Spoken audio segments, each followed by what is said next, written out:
परमगुरुभ्यो नमः। हरिः ओम्।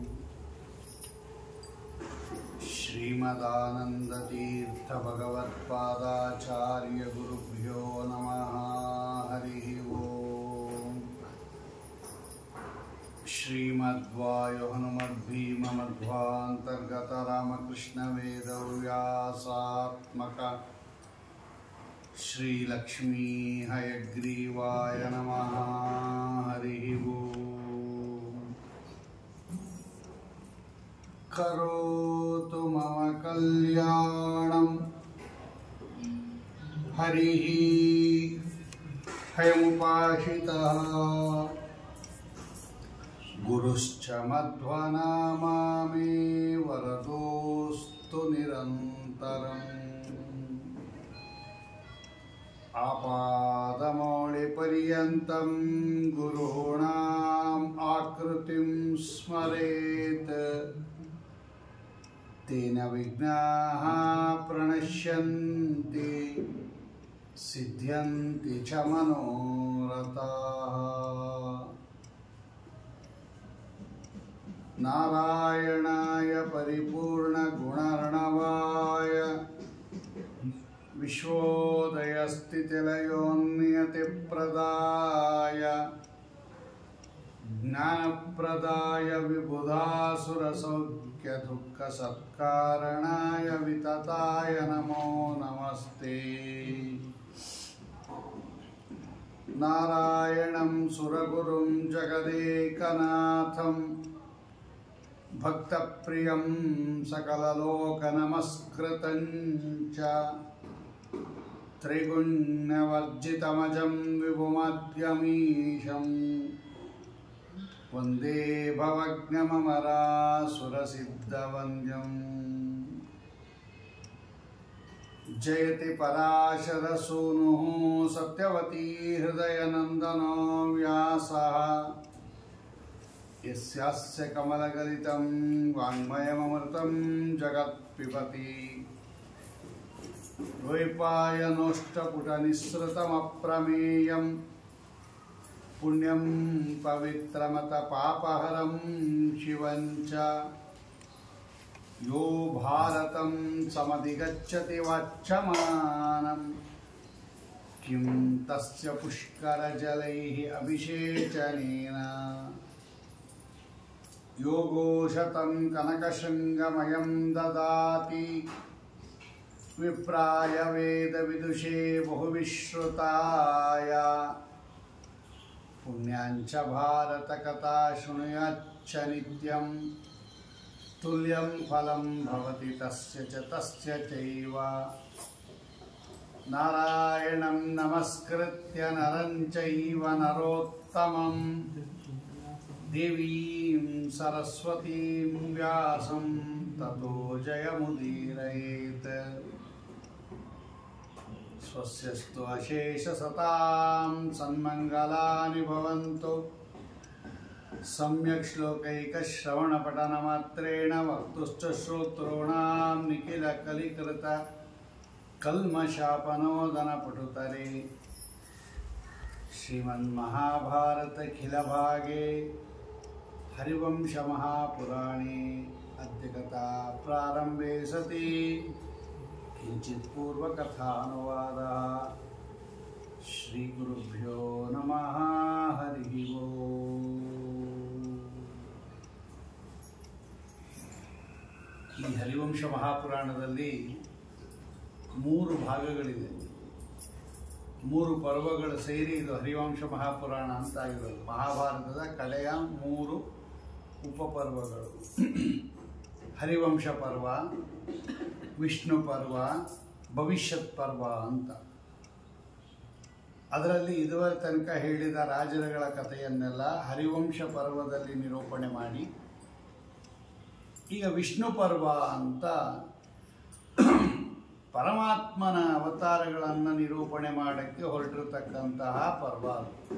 ಅದರ ಹೆಸರೇ ವಿಷ್ಣು ಪರ್ವ. ಆ ಸಂದರ್ಭದಲ್ಲಿ ಜನಮೇಜಯರಾಯರು ವೈಶಂಪಾಯನರನ್ನು ಭಗವಂತ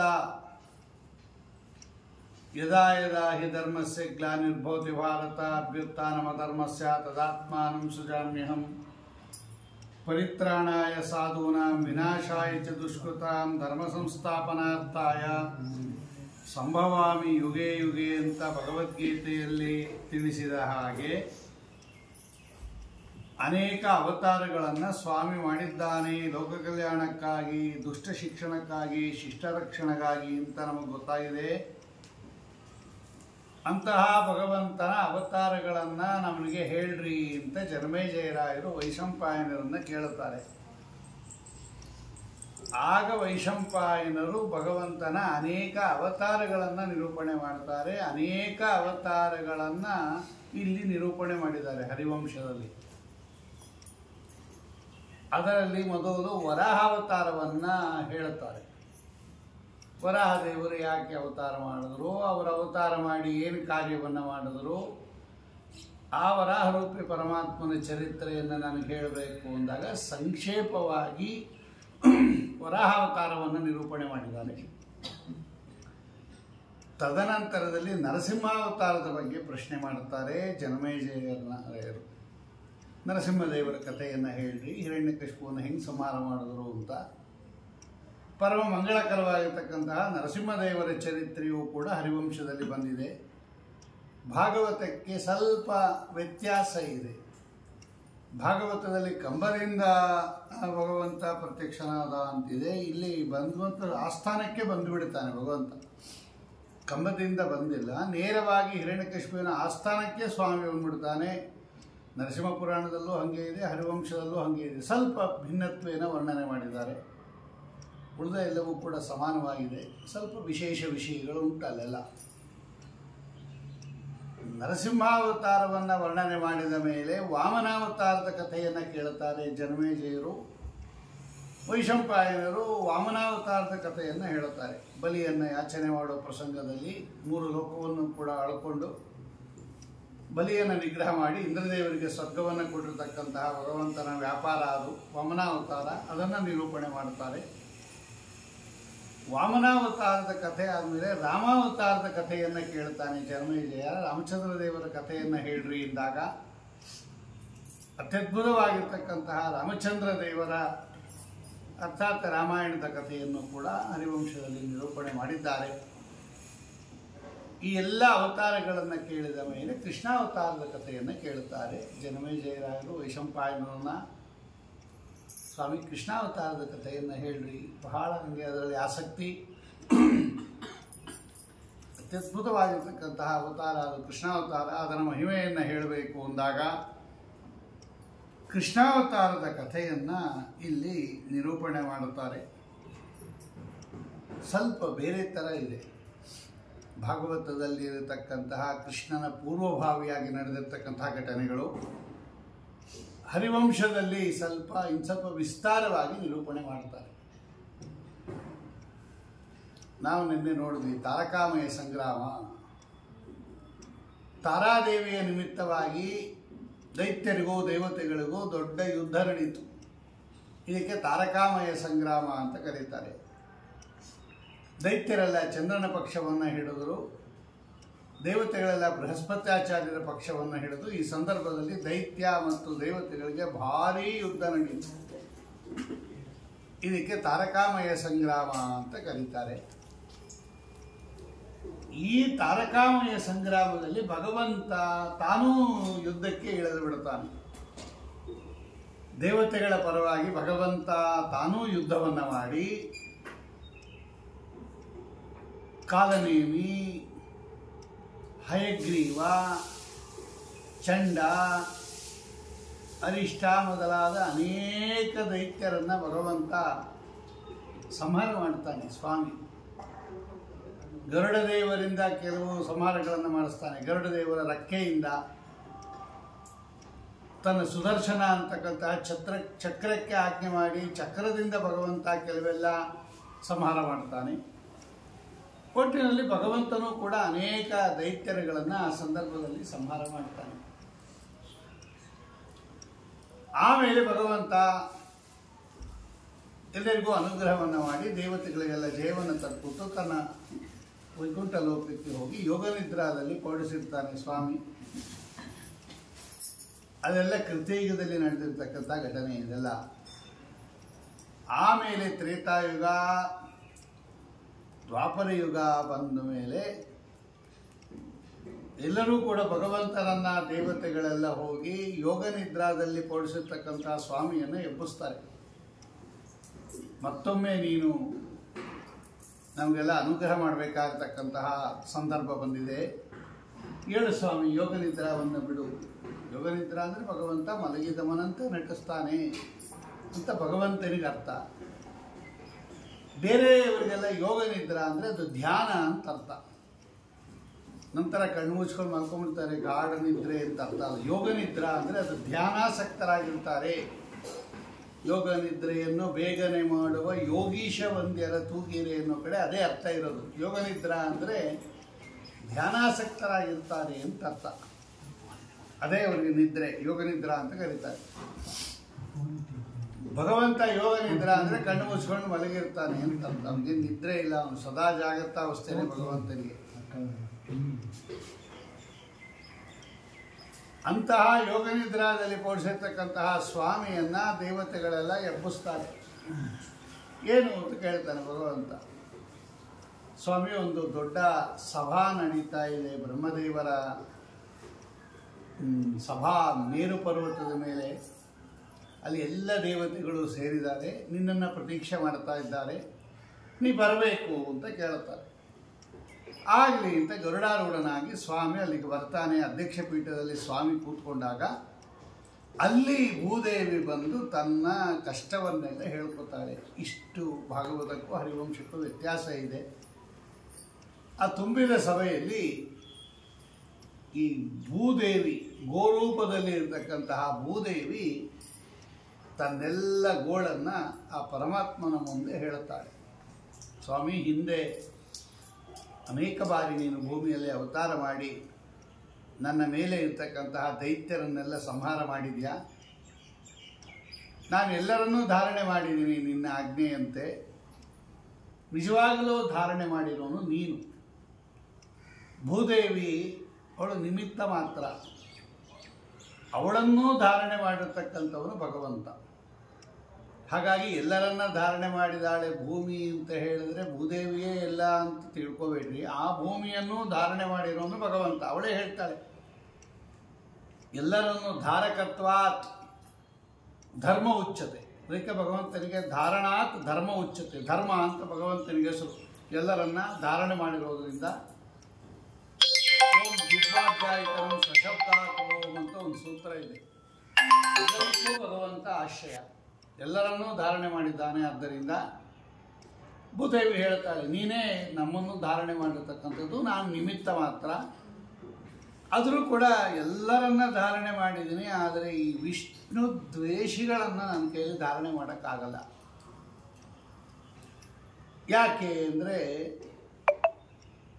ಈ ಭೂದೇವಿಯ ಪತಿಯವನು ಭಗವಂತ, ವರಾಹರೂಪಿ ಪರಮಾತ್ಮ ಭೂದೇವಿಯ ಪತಿ. ಪತಿಯನ್ನು ನಿಂದನೆ ಮಾಡಿದರೆ ಭಗವಂತ ಪತಿಯವನು ಭೂದೇವಿಗೆ ಪತಿವ್ರತಾನಾಂ ಅಪರಕ್ವಭಾರ ಅಂತಾರೆ ವಾದರಾಜ ಸ್ವಾಮಿಗಳು. ನಾನು ಎಲ್ಲರನ್ನ ಧಾರಣೆ ಮಾಡಿದ್ದೀನಿ, ನನಗೇನಿಲ್ಲ. ಈಗ ನಮ್ಮ ಮನೆ ಕಟ್ತೀವಿ, ತೋಡ್ತೀವಿ, ಉಗೀತೀವಿ, ಮಲಮೂತ್ರ ವಿಸರ್ಜನೆ ಮಾಡ್ತೀವಿ, ಓಡಾಡ್ತೀವಿ. ಈ ಭೂಮಿ ಎಲ್ಲವನ್ನ ಧಾರಣೆ ಮಾಡಿದ್ದಾಳೆ, ಎಲ್ಲವನ್ನ ಸಹಿಸ್ಕೊಳ್ಳಾಳೆ. ಸಹನ ಅಂತಲೇ ಹೆಸರು ಅವಳಿಗೆ. ಆದರೆ ಈ ವಿಷ್ಣು ದ್ವೇಷಿಗಳನ್ನು ನನ್ನ ಕೈಯಲ್ಲಿ ಧಾರಣೆ ಮಾಡೋಕ್ಕಾಗ್ತಾ ಇಲ್ಲ. ನನ್ನ ಮೇಲೆ ಓಡಾಡ್ತಾರೆ, ನಮ್ಮ ಸ್ವಾಮಿಯನ್ನು ಬೈತಾರೆ, ಇವರೆಲ್ಲ ನಮ್ಮ ಸ್ವಾಮಿಯನ್ನು ನಿಂದನೆ ಮಾಡ್ತಾರೆ. ಪತಿವ್ರತಾ ಸ್ತ್ರೀಯರಿಗೆ ಪತಿನಿಂದನೆ ಬಹಳ ದೊಡ್ಡ ಇದು, ತಡ್ಕೊಳಕ್ಕಾಗದೇ ಇರುವಷ್ಟು ದುಃಖ. ಅದು ವಾದಿರಾಜರು ಬರೀತಾರೆ. ಪತಿವ್ರತಾನಾಂ ಅಪರಕ್ವಭಾರ, ಪತಿನಿಂದಕೇಭ್ಯ ಪತಿವ್ರತಾನಾಂ ಅಪರಕ್ವಭಾರ. ಪತಿನಿಂದಕರನ್ನು ಸಹಿಸೋದಿಲ್ಲ ಅವಳು. ಅಳ್ತಾ ಹೋದ್ಲು. ಆವಾಗ ಅವಳು ಹೇಳ್ತಾಳೆ, ಇವರೆಲ್ಲ ಇಷ್ಟಿಷ್ಟು ಜನ ನನ್ನ ಮೇಲೆ ಉತ್ಪತ್ತಿ ಆಗ್ಬಿಟ್ಟಿದ್ದಾರೆ, ಓಡಾಡ್ತಾರೆ. ಅವರ ಆಕಾರದಲ್ಲೂ ಭಾರ, ಚಿಂತನೆಯಲ್ಲೂ ಭಾರ, ಭಾರಿ ಸೈಜು, ಅದೇನು ನಂಗೆ ತೊಂದರೆ ಇಲ್ಲ. ಆದರೆ ಆ ಮೆಂಟ್ಯಾಲಿಟಿ ಇದೆಯಲ್ಲ, ಭಗವಂತನನ್ನು ನಿಂದನೆ ಮಾಡೋರು, ಅವ್ರನ್ನ ನಾನು ಸಹಿಸೋಕ್ಕಾಗ್ತಾ ಇಲ್ಲ. ಆದ್ದರಿಂದ ಇವರೆಲ್ಲ ಬ್ರಹ್ಮಾದಿ ವರಗಳಿಂದ ಕೂಡಿರೋದ್ರಿಂದ ಬೇರೆ ಯಾರು ಸಂಹಾರ ಮಾಡೋಕ್ಕಾಗೋದಿಲ್ಲ. ದಯವಿಟ್ಟು ನೀನು ಅವತಾರ ಮಾಡಿ ಭೂಮಿಯಲ್ಲಿ ಯಾರ್ಯಾರು ದೈತ್ಯರು ಮತ್ತೆ ಉತ್ಪನ್ನರಾಗಿದ್ದಾರೆ ಇವರನ್ನೆಲ್ಲ ಸಂಹಾರ ಮಾಡಬೇಕು ಅಂತ ಬೇಕಾದಷ್ಟು ರೀತಿಯಲ್ಲಿ ಅವಳು ಸ್ತೋತ್ರ ಮಾಡ್ತಾಳೆ. ಆಗ ಅಲ್ಲಿರೋ ದೇವತೆಗಳಿಗೆಲ್ಲ ಕಣ್ಣೀರು ಬಂದ್ಬಿಡುತ್ತೆ, ಇಷ್ಟು ಕಷ್ಟಪಡ್ತಾ ಇದ್ದಾಳೆ ಭೂದೇವಿ ಅಂತ ಹೇಳಿ. ಬ್ರಹ್ಮದೇವರ ಆಜ್ಞೆಯಂತೆ ಎಲ್ಲರೂ ಭೂಮಿಯಲ್ಲಿ ಅವತಾರ ಮಾಡ್ತಾರೆ. ದೇವತೆಗಳೆಲ್ಲ ಯಾರ್ಯಾರು ಎಲ್ಲೆಲ್ಲ ಅವತಾರ ಮಾಡಬೇಕು ಅಂತ ಡಿಸೈಡ್ ಮಾಡ್ಕೋತಾರೆ ಮೊದಲು. ಆ ಸಂದರ್ಭದಲ್ಲಿ ಕುರುವಂಶದ ಕಥೆಯನ್ನೆಲ್ಲ ಹೇಳಿದ್ದಾರೆ ಅವರು. ಅಲ್ಲಿ ವರುಣದೇವರು ಶಂತನು ಚಕ್ರವರ್ತಿ, ಶಂತನು ಚಕ್ರವರ್ತಿಗೆ ಚಿತ್ರಾಂಗದ ವಿಚಿತ್ರ ವೀರ್ಯ, ಅಲ್ಲಿ ಬರ್ತಕ್ಕಂತಹ ಧೃತರಾಷ್ಟ್ರ, ಪಾಂಡು, ವಿದುರ, ಅಲ್ಲಿ ಬರ್ತಕ್ಕಂತಹ ಪಾಂಡವರ ಉತ್ಪತ್ತಿ. ಇದು ಮಹಾಭಾರತ ಭಾಗವತ ಎಲ್ಲ ಸೇರೇ ಇರೋದು, ಇದು ಜಾಯಿಂಟ್ ಅದು. ಬೇರೆ ಬೇರೆ ಕಾಲದಲ್ಲಿ ನಡೆದಿರೋದು ಅಂತ ತಿಳ್ಕೊಂಬಿಡಿ. ಒಟ್ಟೊಟ್ಟಿಗೆ ಕೃಷ್ಣನ ಅವತಾರ, ಈ ಕಡೆ ಪಾಂಡವರ ಕಥೆ ಎಲ್ಲ ಒಟ್ಟೊಟ್ಟಿಗೆ ಇರೋದು. ಆಚಾರ್ಯರು ಹಿಂಗೆ ಬರೆದಿದ್ದಾರೆ ಮಹಾಭಾರತ ತಾತ್ಪರ್ಯದಲ್ಲಿ. ಇವರೆಲ್ಲ ಅವತಾರ ಮಾಡಿದ್ರು. ವಾಯುದೇವರು ಭೀಮಸೇನ ದೇವರಾಗಿ ಬಂದರು, ಧರ್ಮರಾಜನಾಗಿ ಯಮಧರ್ಮರಾಜರು ಬಂದರು, ಇಂದ್ರದೇವರು ಅರ್ಜುನರಾಗಿ ಬಂದರು, ಅಶ್ವಿನಿ ದೇವತೆಗಳು ನಕುಲಸಹದೇವರಾಗಿ ಬಂದರು, ಅನೇಕ ರಾಜರುಗಳು ದೇವತೆಗಳೆಲ್ಲ ಉತ್ಪನ್ನರಾದರು. ಇದೇ ಚಂದ್ರ ಅಭಿಮನ್ಯು ಆಗಿ ಬಂದ. ಎಲ್ಲ ದೇವತೆಗಳೇ ಪಾಂಡವರ ಪಕ್ಷದಲ್ಲಿದ್ದವರೆಲ್ಲ ಭಗವಂತನ ಸೇವೆಗಾಗಿ ಬಂದರು. ಆದರೆ ಇವರು ಯಾರಿಗೂ ಕೂಡ ಈ ದೈತ್ಯರನ್ನು ಸಂಹಾರ ಮಾಡೋಕ್ಕಾಗಲಿಲ್ಲ. ಆಗ ಏನು ಮಾಡಿದ್ರು ಅಂದರೆ ನಾರದರು ಬಂದು ಮತ್ತೊಮ್ಮೆ ಭಗವಂತನ ಹತ್ರ ಪ್ರಾರ್ಥನೆ ಮಾಡ್ತಾರೆ. ಸ್ವಾಮಿ, ಇವರೆಲ್ಲ ಅವತಾರ ಮಾಡಿದ್ದಾರೆ, ಆದರೆ ಇವರೆಲ್ಲ ಸಂಹಾರ ಮಾಡೋಕ್ಕಾಗ್ತಾ ಇದೆ. ನಿನ್ನ ಅಸ್ತಿತ್ವ ಇಲ್ಲದೆ ಯಾರು ಏನು ಮಾಡೋಕ್ಕಾಗಲ್ಲ. ನೀ ಬಂದು ಅನುಗ್ರಹ ಮಾಡಬೇಕು ಇವರಿಗೆಲ್ಲ, ಆವಾಗ ಸಂಹಾರ ಮಾಡ್ತಾರೆ. ಅದರಿಂದ ನೀನೂ ಭೂಮಿಯಲ್ಲಿ ಅವತಾರ ಮಾಡು ಅಂತ ನಾರದರು ಒಮ್ಮೆ ಬ್ರಹ್ಮಲೋಕಕ್ಕೆ ಬಂದು, ಸಭಾಕ್ಕೆ ಬಂದು ಭಗವಂತನನ್ನು ಪ್ರಾರ್ಥನೆ ಮಾಡ್ತಾರೆ. ಅಲ್ಲೆಲ್ಲ ಬ್ರಹ್ಮದೇವರು ಕ್ಷೀರ ಸಮುದ್ರಕ್ಕೆ ಕರ್ಕೊಂಡು ಹೋಗಿ ಪ್ರಾರ್ಥನೆ ಮಾಡಿದ್ರು ಅಂತ ಅಲ್ಲಿದೆ. ಇಲ್ಲಿ ಹರಿವಂಶದಲ್ಲಿ ಹೀಗೆ ಕಥಾ ಬೇರೆ ಥರ ಹೊರಡಿತು. ನೋಡು ಸ್ವಾಮಿ, ನಾರದರು ಬಂದು ಹೇಳ್ತಾರೆ, ನಮಸ್ಕಾರ ಮಾಡಿದ್ರು ಭಗವಂತನಿಗೆ. ನೀನು ತಾರಕಾಮಯ ಸಂಗ್ರಾಮದಲ್ಲಿ ಕಾಲನೇಮಿಯನ್ನು ಸಂಹಾರ ಮಾಡಿದ್ದಿ. ಮಹಾದೈತ್ಯ ಅವನು ಕಾಲನೇಮಿ ಅನ್ನೋನು. ಅವನೇನು ಮಾಡಿದಾನೆ, ಕಂಸ ಅನ್ನೋ ರೂಪದಿಂದ ಹುಟ್ಟಿದಾನೀಗ. ಕಂಸನಾಗಿ ಮತ್ತೊಮ್ಮೆ ಹುಟ್ಟಿದಾನೆ ಕಾಲನೇಮಿ. ಮಹಾದುಷ್ಟ ರಾಕ್ಷಸ, ಮಹಾದುಷ್ಟ ದೈತ್ಯ, ನರಭಕ್ಷಕ ರಾಕ್ಷಸ. ಅವನು ದೇವಬ್ರಾಹ್ಮಣರನ್ನು ಹಿಂಸೆ ಮಾಡೋದು, ಮೋಸ ಮಾಡೋದು, ಸಜ್ಜನರನ್ನು ಶಿಕ್ಷಣೆ ಮಾಡೋದು, ನರಭಕ್ಷಕನಾಗಿದ್ದಾನೆ. ಸಿಟ್ಟು, ಸೊಕ್ಕು, ಹಿಂಸೆ, ಕಸಿ ಹಿಂಸಾಯಾಮ್ ಅಂತಲೇ ಧಾತು. ಅದಕ್ಕೆ ಅವರಿಗೆ ಕಂಸ ಅಂತ ಹೆಸರು. ಕಂಸ ಅಂದರೆ ಏನು, ಹಿಂಸಾ ಪ್ರವೃತ್ತಿ ಉಳ್ಳವನಾದ್ದರಿಂದ ಅವನು ಕಂಸ. ಬರೀ ಹಿಂಸೆ, ಎಲ್ಲರನ್ನೂ ಸಂಹಾರ ಮಾಡೋದು. ಅದರಿಂದ ಅವನನ್ನು ನೀನು ಸಂಹಾರ ಮಾಡಬೇಕು. ಆಮೇಲೆ ಹಯಗ್ರೀವ ಅಂತ ಒಬ್ಬ ಅಸುರ. ಆ ಹಯಗ್ರೀವಾಸುರ ಅವನು ಈಗ ಈ ದ್ವಾಪರ ಯುಗದಲ್ಲಿ ಮತ್ತೆ ಅವನು ಹುಟ್ಟುಬಿಟ್ಟಿದ್ದಾನೆ. ಅವಾಗ ಸಂಹಾರ ಮಾಡಿದ್ದೀನಿ, ತಾರಕಾಮಯ ಸಂಗ್ರಾಮದಲ್ಲಿ ಅವನನ್ನು ಸಂಹಾರ ಮಾಡಿದ್ರಿ. ಅವನೇ ಈಗ ಕೇಶಿ ಅಂತಕ್ಕಂಥ ಹೆಸರಿನಿಂದ ಅವನು ಮತ್ತೆ ಹುಟ್ಟಿದ್ದಾನೆ. ಆಮೇಲೆ ನೀನು ದೃಷ್ಟ ಅಂತ ಒಬ್ಬನ ಸಂಹಾರ ಮಾಡಿದ್ದಿ. ಅವನೇ ಈಗ ಈ ದಾನವ ಶ್ರೇಷ್ಠ, ಅವನೊಬ್ಬ ಅರಿಷ್ಟ ಅಂತ ಅವನು ಅರಿಷ್ಟ ಅನ್ನೋ ರೂಪದಿಂದ ಅವನು ಹುಟ್ಟಿದ್ದಾನೆ. ಇನ್ನೊಬ್ಬ ಈ ಆನೆಯಾಗಿ ಹುಟ್ಟಿದಾನೆ. ಲಂಬಾಸುರ ಅಂತ ಒಬ್ಬ ಇದ್ದ, ಅವನನ್ನು ನೀ ಸಂಹಾರ ಮಾಡಿದ್ದೆ. ಅವನು ಪ್ರಲಂಬಾಸುರ ಆಗಿ ಹುಟ್ಟಿದಾನೆ, ಆನೆಯಾಗಿ ಹುಟ್ಟಿದಾನೆ. ಧೇನುಕಾಸುರನಾಗಿ ಹುಟ್ಟಿದಾನೆ, ಖರ ಅಂತಕ್ಕಂಥ ರಾಕ್ಷಸ. ಆಮೇಲೆ ವಾರಾಹ ಮತ್ತು ಕಿಶೋರ ಅಂತಕ್ಕಂಥ ಇಬ್ಬರು ದೈತ್ಯರನ್ನು ನೀನು ಸಂಹಾರ ಮಾಡಿದ್ದೆ. ಅವರೇ ಚಾಣೂರ ಮತ್ತು ಮುಷ್ಟಿಕಾ ಅನ್ನೋ ರೂಪದಿಂದ ಅವರು ಹುಟ್ಟಿದ್ದಾರೆ. ಹೀಗೆ ನರಕಾಸುರ, ತಾರ ಅಂತ ಒಬ್ಬ ದೊಡ್ಡ ದೈತ್ಯನನ್ನು ನೀನು ಸಂಹಾರ ಮಾಡಿದ್ದಿ.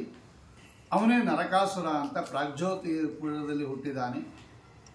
ಅವತ್ತು ಯಾರ್ಯಾರನ್ನ ನೀನು ಸಂಹಾರ ಮಾಡಿದ್ಯೋ ಅವರೆಲ್ಲ ಮತ್ತೆ ಭೂಮಿಯಲ್ಲಿ ಉತ್ಪನ್ನರಾಗಿ ಜನಗಳಿಗೆಲ್ಲ ಪೀಡೆಯನ್ನು ಕೊಡ್ತಾ ಇದ್ದಾರೆ.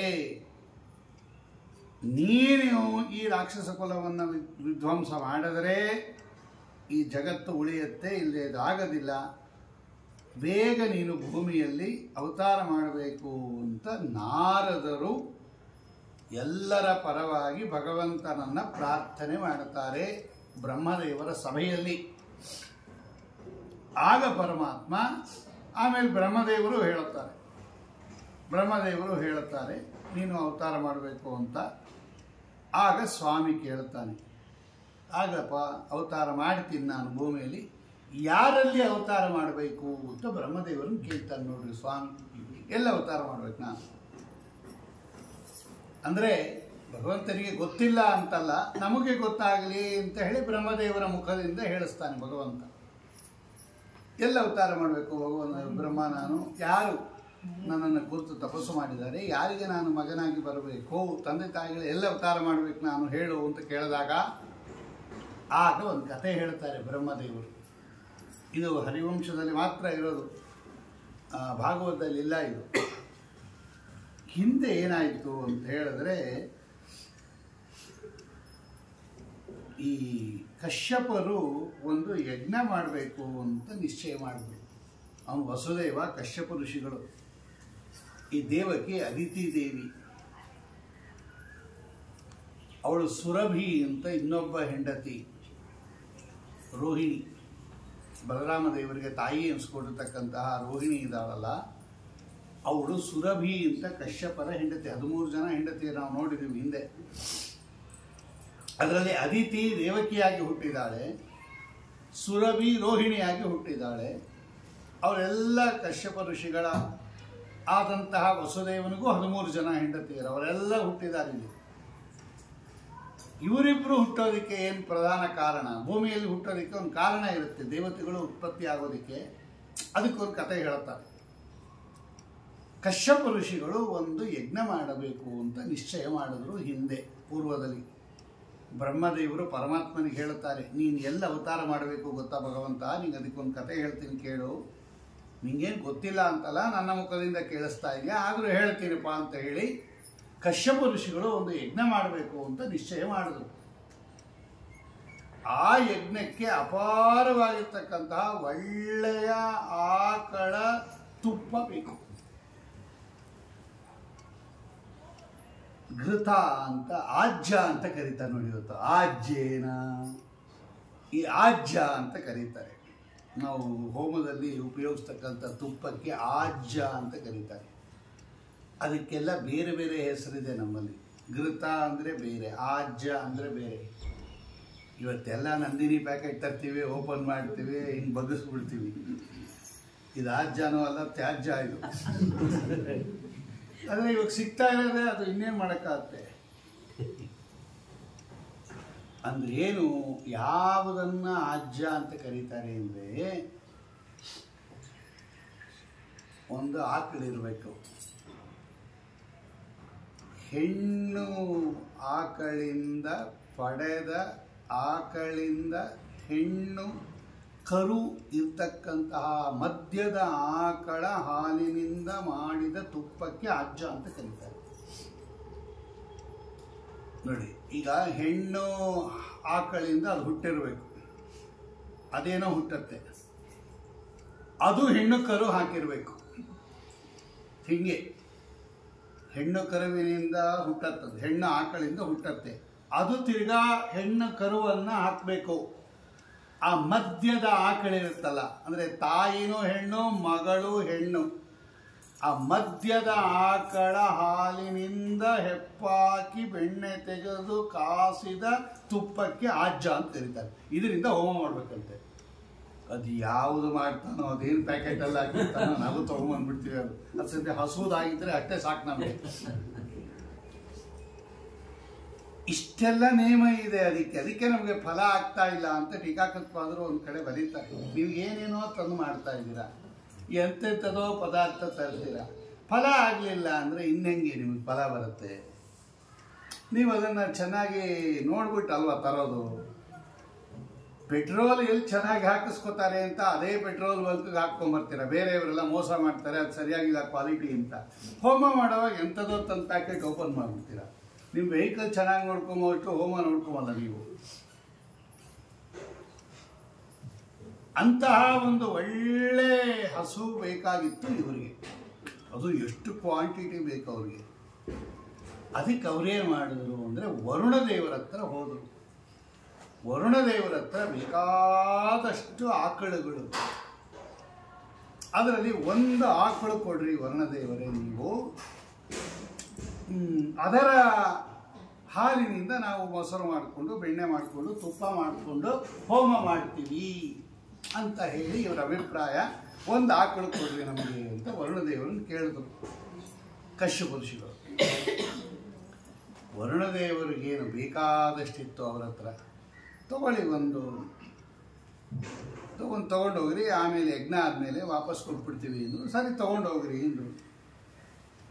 ಅದು ಎಂಥ ಆಕಳು ಅಂದರೆ ನಿಮ್ಗೆ ಎಷ್ಟು ಬೇಕೋ ಅಷ್ಟು ಹಾಲು ಕರಿಯುತ್ತಂತೆ ನೋಡ್ರಿ. Unlimited supply. ಅದು ಎಷ್ಟು ಬೇಕೋ ಅಷ್ಟು, ಮನೆಯಲ್ಲಿರೋ ಪಾತ್ರೆ ಎಲ್ಲ ತುಂಬೋಗ್ಬೇಕು, ಅಷ್ಟು ಆಕಳು ಕರಿಯೋದಂತೆ ಅದು ಹಾಲು.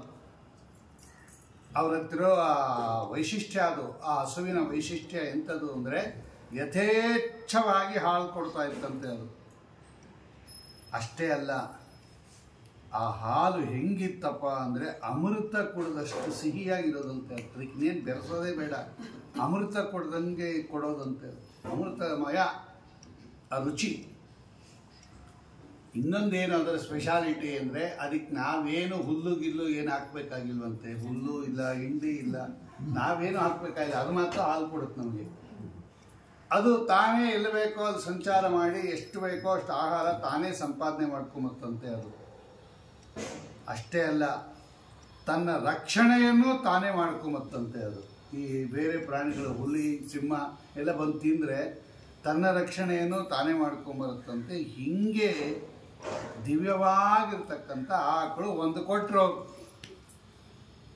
ತೊಗೊಂಡೋಗಿ ಕೊಟ್ಟರು. ಸರಿ, ಅದನ್ನು ಹಾಲನ್ನು ಹಿಂಡಿದ್ರು, ಮೊಸರು ಮಾಡಿದ್ರು, ಬೆಣ್ಣೆ ಮಾಡಿದ್ರು, ತುಪ್ಪ ಮಾಡಿದ್ರು, ಬೇಕಾದಷ್ಟು ಕೊಡೋದು, ಯಥೇಚ್ಛವಾಗಿ ಕೊಡೋದು. ಯಥೇಚ್ಛವಾಗಿ ಒಳ್ಳೆ ಆಜ್ಯ ಬಂತು. ಅದರಿಂದ ಹೋಮ ಮಾಡಿಬಿಟ್ರು ಕಶ್ಯಪ ಋಷಿಗಳು. ಹೋಮ ಎಲ್ಲ ಸಾಂಗೋಪಾಂಗವಾಗಿ ಮುಗಿತು. ಆಮೇಲೆ ಅವ್ರದ್ದು ವಾಪಸ್ಸು ಕೊಡಬೇಕಾಯಿತು ವರುಣದೇವರಿಗೆ. ಆದರೆ ಇವರಿಬ್ಬರು ಹೆಂಡತಿಯರಿಗೆ ಅದರ ಮೇಲೆ ಸ್ವಲ್ಪ ವ್ಯಾಮೋಹ ಬಂದ್ಬಿಡ್ತು. ಈ ಅದಿತಿ ಮತ್ತು ಸುರಭಿ ಅಂತ ಇಬ್ಬರು ಹೆಂಡತಿಯರಿಗೆ ಆ ಹಸು ನಮ್ಮನೇಲೇ ಇರಲಿ ಅಂತ ಆಸೆ ಆಗುತ್ತೆ. ಎಂಥ ಒಳ್ಳೆ ಹಸು ಇದು, ಬರೀ ಹಾಲು ಕೊಡುತ್ತೆ, ಇನ್ಪುಟ್ ಇಲ್ಲ, ಬರೀ ಔಟ್ಪುಟ್ ಮಾತ್ರ. ಅದಕ್ಕೆ ಹಿಂಡಿ ಹಾಕಬೇಕಾಗಿಲ್ಲ, ಬೂಸ ಹಾಕಬೇಕಾಗಿಲ್ಲ, ಗೋಗ್ರಾಸ ಅಂತ ಯಾರು ಕಲೆಕ್ಟ್ ಮಾಡಬೇಕಾಗಿಲ್ಲ. ಅದೇ ಸಂಪಾದನೆ ಮಾಡ್ಕೊಂಡ್ಬಿಡೋದು, ಹಾಲು ಮಾತ್ರ ಕೊಡುತ್ತೆ. ಎಂಥ ಒಳ್ಳೆ ಹಸು. ಅಯ್ಯೋ, ವರುಣದೇವರ ಹತ್ರ ಇಂಥದ್ದು ಬೇಕಾದಷ್ಟಿದೆ, ಒಂದು ಕೊಡದೇ ಇದ್ರೆ ಏನು ತೊಂದರೆ ಇಲ್ಲ ಅವ್ರಿಗೆ, ಇದು ನಾವೇ ಇಟ್ಕೊಂಬೋಣ ಅಂತ ಅವರಿಬ್ಬರು ಗಂಡಂಗೆ ಹೇಳಿದ್ರು. ಕಶ್ಯಪ ಋಷಿಗಳು ಹೇಳಿದ್ರು, ಹಂಗಲ್ಲ, ಅವನೇನು ನಮಗೆ ದಾನ ಕೊಟ್ಟಿಲ್ಲ, ಅದನ್ನು ಯಜ್ಞಕ್ಕೋಸ್ಕರ ತೊಗೊಂಬಂದಿದ್ದೀನಿ ನಾನು. ಯಜ್ಞ ಮುಗಿದ ಮೇಲೆ ನಾವು ಅದನ್ನು ವಾಪಸ್ ಕೊಟ್ಬಿಡ್ಬೇಕು. ನಾವು ಯಾವ ಟರ್ಮ್ಸ್ ಆ್ಯಂಡ್ ಕಂಡೀಷನಲ್ಲಿ ತಂದಿದ್ದೀವೋ ಅದು ಫುಲ್ಫಿಲ್ ಮಾಡಿಬಿಡ್ಬೇಕು. ಯಜ್ಞ ಮುಗೀತು, ಕೊಟ್ಬಿಡ್ಬೇಕು, ಹಂಗೆಲ್ಲ ಇಟ್ಕೋಬಾರ್ದು ಬೇಕಾದಷ್ಟು ಹೇಳಿದ್ರು. ಇವರಿಬ್ಬರು ಕೇಳಲಿಲ್ಲ. ಅವರು ಇಲ್ಲ, ಏನಿಲ್ಲ, ಇಟ್ಕೊಂಬೋಣ, ಅವ್ರಿಗೇನು ಅಷ್ಟೊಂದು ಬೇಕಾದಷ್ಟಿದೆ, ಒಂದು ಹಸು ಹೋದರೆ ಏನು ತೊಂದರೆ ಇಲ್ಲ, ನಾವೇ ಇಟ್ಕೊಂಬೋಣ ಅಂತ ಇಬ್ಬರು ಬಲಾತ್ಕಾರ ಮಾಡಿಬಿಟ್ರು. ಆ ಇಬ್ಬರು ಹೆಂಡತಿಯರ ಬಲಾತ್ಕಾರಕ್ಕೆ ಮಣಿದು ಕಶ್ಯಪ ಋಷಿಗಳು ತಾವೇ ಇಟ್ಕೊಂಡ್ಬಿಟ್ರು ಆ ಹಸುವನ್ನು. ವರುಣದೇವರು ನೋಡಿದ್ರು, ಅಲ್ಲ, ಬ್ರಾಹ್ಮಣರಿಗೆ ಕೊಟ್ಟಿದ್ದೀವಿ, ನಾನೇನು ದಾನ ಅಂತ ಕೊಟ್ಟಿಲ್ಲ. ದಾನ ಅಂತ ಕೊಟ್ಟಿದ್ರೆ ಅವರೇ ಇಟ್ಕೋಬೋದಾಯ್ತು. ಆದರೆ ವಾಪಸ್ ಕೊಡ್ತೀವಿ ಅಂತ ತೊಗೊಂಡೋಗಿದ್ದಾರೆ ಅವರು. ತಪ್ಪು ಮಾಡಿಬಿಟ್ಟಿದ್ದಾರೆ. ಏನು ಮಾಡಿದ್ವಿ? ಗುರುಗಳವರು, ಬೃಹಸ್ಪತ್ಯಾಚಾರ್ಯರು, ಕಶ್ಯಪರು, ಎಲ್ಲರಿಗೂ ತಂದೆ ಸ್ಥಾನದಲ್ಲಿರೋರು ಅವರೆಲ್ಲ ನೇರವಾಗಿ ಹಂಗೆ ಹೇಳೋಂಗಿಲ್ಲ ಅಂತ ಸೀದಾ ಬ್ರಹ್ಮದೇವರ ಹತ್ರ ಹೋದರು, ವರ್ಣದೇವರು. ನೋಡಿ, ಹಿಂಗೆ ರೂಲ್ಸ್ ಅಂದರೆ ಎಲ್ಲರೂ ರೂಲ್ಸ್ ಒಂದೇ ಇರುತ್ತೆ. ನನ್ನ ಹತ್ರ ಇಸ್ಕೊಂಡಿದ್ರು ಕಶ್ಯಪ ಋಷಿಗಳು, ವಾಪಸ್ ಕೊಡ್ತೀವಿ ಅಂತ. ಕೊಡಲೇ ಇಲ್ಲ. ನೀವೇನಾದರೂ ಮಾಡಿ ಕೊಡಿಸ್ಬೇಕು. ಸರಿ, ಬ್ರಹ್ಮದೇವರು ಬಂದರು. ಮೊಮ್ಮಗ ಅವರು ಕಶ್ಯಪರಿಗೆ ತಾತ ಬ್ರಹ್ಮದೇವರು. ಅವ್ರು ಹೇಳಿದ್ರು, ಕಶ್ಯಪ, ನೀವು ಮಾಡಿದ ತಪ್ಪು, ನಿನ್ನ ಮಾತು ಉಳಿಸ್ಕೋಬೇಕಾಯ್ತು. ನೀನು ಕೊಡ್ತೀನಿ, ವಾಪಸ್ ಕೊಡ್ತೀನಿ ಅಂದರೆ ಕೊಟ್ಬಿಡ್ಬೇಕು. ಅವ್ರ ಮನೇಲಿ ಅಷ್ಟಿದೆ, ಇವ್ರ ಮನೇಲಿ ಅಷ್ಟಿದೆ, ಅದು ಕೊಡದೇ ಇದ್ರೂ ಪರವಾಗಿಲ್ಲ, ಅದೆಲ್ಲ ನೀನು ಲೆಕ್ಕ ಹಾಕ್ಬಾರ್ದು. ಕೊಡ್ತೀನಿ ಮೇಲೆ ಕೊಡಬೇಕು. ನೀನು ತಪ್ಪು ಮಾಡಿದ್ಯಾ, ಆದ್ದರಿಂದ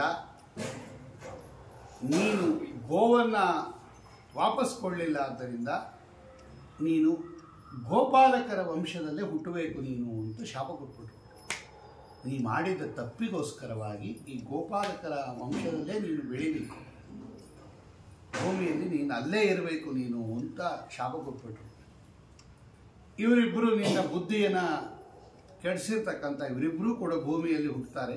ಅಲ್ಲೂ ನಿನ್ನ ಹೆಂಡತಿಯರಾಗಿ ಬರ್ತಾರೆ. ಅಲ್ಲೇ ಇರ್ರಿ ನೀವು 3 ಜನರು, ಭೂಮಿಯಲ್ಲಿ ಹುಟ್ಟ್ರಿ ಅಂತ ಶಾಪ ಕೊಟ್ಬಿಟ್ರು ಬ್ರಹ್ಮದೇವರು.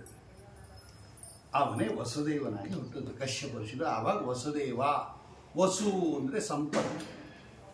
ವಸು ಶಬ್ದಕ್ಕೆ ಸಂಪತ್ತು ಅಂತ ಹೆಸರು. ಗೋ ಸಂಪತ್ತು ಅಂತ ಅರ್ಥ. ವಸು ಅಂದರೆ ಗೋ ಸಂಪತ್ತು.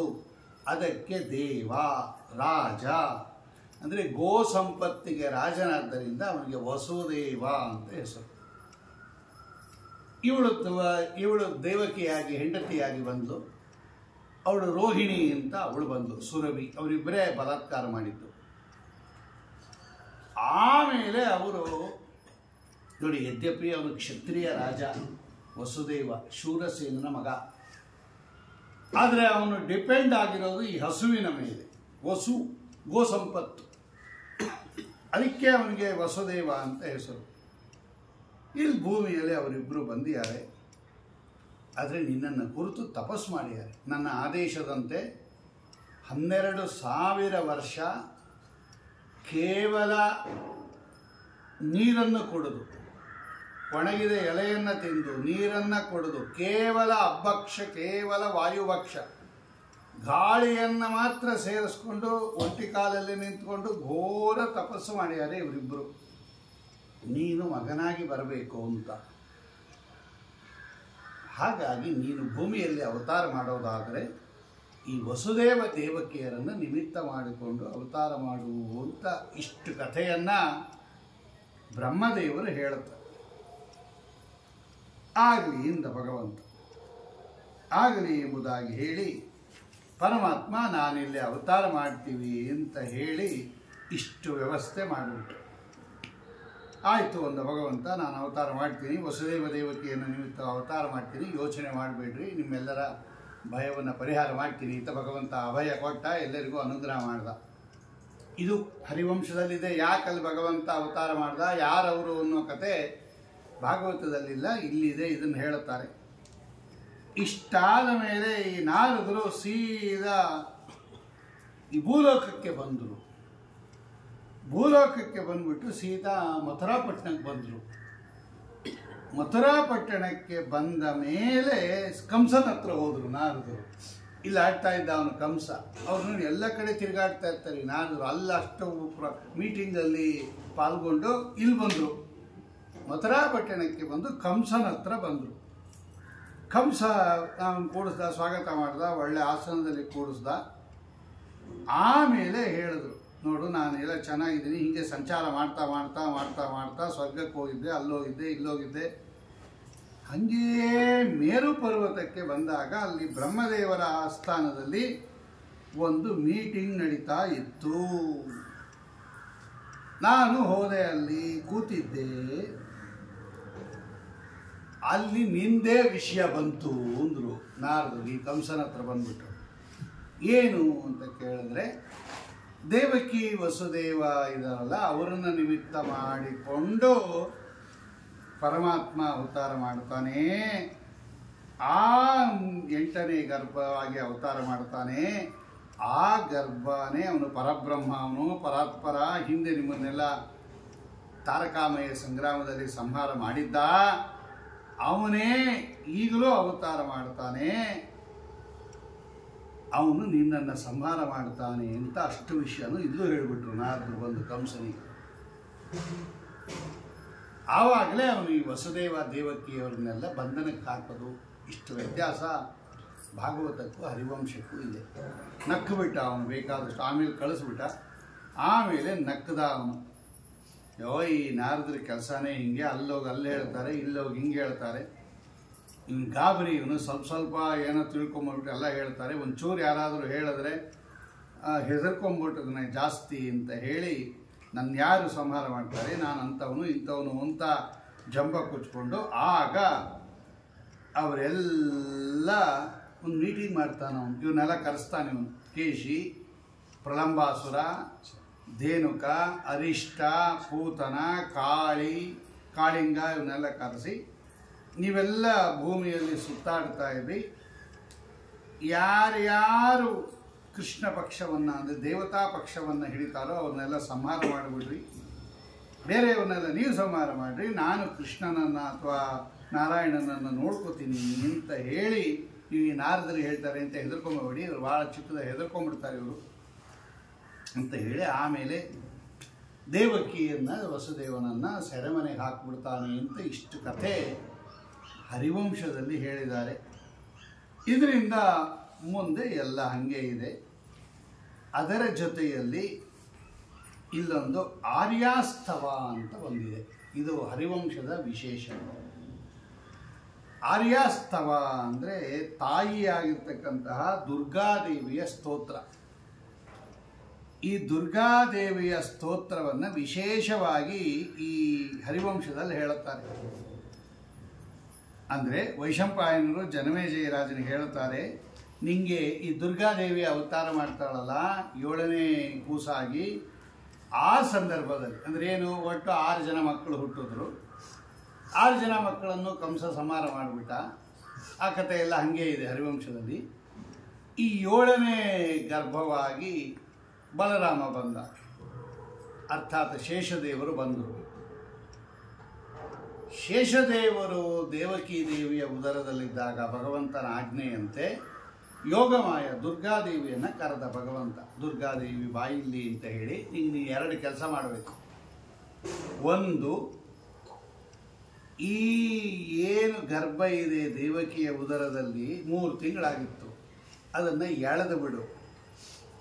ಅದನ್ನು ಎಳೆದು ಬಿಟ್ಟು ರೋಹಿಣಿ ಅಂತ, ಅವರೆಲ್ಲ ಗೋಕುಲದಲ್ಲೇ ಇದ್ದರು, ಇನ್ನೆಲ್ಲ ಹೆಂಡತಿಯರನ್ನು ಗೋಕುಲದಲ್ಲೇ ಇಟ್ಟಿದ್ದ, ಇವರೊಬ್ಬರನ್ನು ಮಾತ್ರ ಸೆರೆಮನೆಯಲ್ಲಿ ಇಟ್ಟಿದ್ದ. ಯಾಕೆಂದರೆ ದೇವಕಿ ದೇವಿಯಲ್ಲಿ ನನ್ನ ಮೃತ್ಯು ಹುಟ್ಟತ್ತೆ ಅಂತ ಶರೀರವಾಣಿ, ಅವಳೊಬ್ಬಳದ್ದು ಮಾತ್ರ ಇಲ್ಲಿಟ್ಟಿದ್ದ. ಅದು ಏನೋ ಆ ಪ್ರಸವ ಆಗೋ ಸಂದರ್ಭದಲ್ಲಿ ಆ ರೋಹಿಣಿ ಅಂತ ಇನ್ನೊಬ್ಬಳು ಹೆಂಡತಿ ಇದ್ದಾಳೆ, ವಸುದೇವನ ಹೆಂಡತಿ, ಅವಳ ಉದರಕ್ಕೆ ಈ ಕೂಸನ್ನು ಟ್ರಾನ್ಸ್ಫರ್ ಮಾಡಿಬಿಡು ಅಂತ ದುರ್ಗಾದೇವಿ ಹೇಳ್ದ. ಆಮೇಲೆ ನೀನು ಭೂಮಿಯಲ್ಲಿ ಅವತಾರ ಮಾಡು ಒಂದು ರೂಪದಿಂದ. ನಿನ್ನನ್ನು ಭದ್ರಕಾಳಿ, ನಾರಾಯಣಿ, ಕುಮುದ, ವೈಷ್ಣವಿ, ಚಂಡಿಕಾ, ಅಂಬಿಕಾ ಇದೆಲ್ಲ ಲಕ್ಷ್ಮೀದೇವಿ ಹೆಸರು. ಆಮೇಲೆ ಅದು ಪಾರ್ವತಿಗೆ ಬಂದಿರೋದು. ಚಾಮುಂಡಿ, ಕಾಳಿ, ಅಂಬಿಕಾ, ನಾರಾಯಣಿ, ಮಾಯಾ.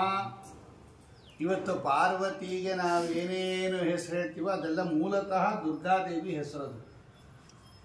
ಆಮೇಲೆ ಅದು ಪಾರ್ವತಿಗೆ ಹೋಗುತ್ತೆ. ನಮ್ಮಲ್ಲಿ ಈ ಎಲ್ಲ ನಾಮಗಳಿಂದ ನಿನ್ನನ್ನು ಪೂಜನೆ ಮಾಡ್ತಾರೆ. ಬೇಕಾದಷ್ಟು ಬಲಿ ಉಪಚಾರಗಳೆಲ್ಲ ಮಾಡ್ತಾರೆ.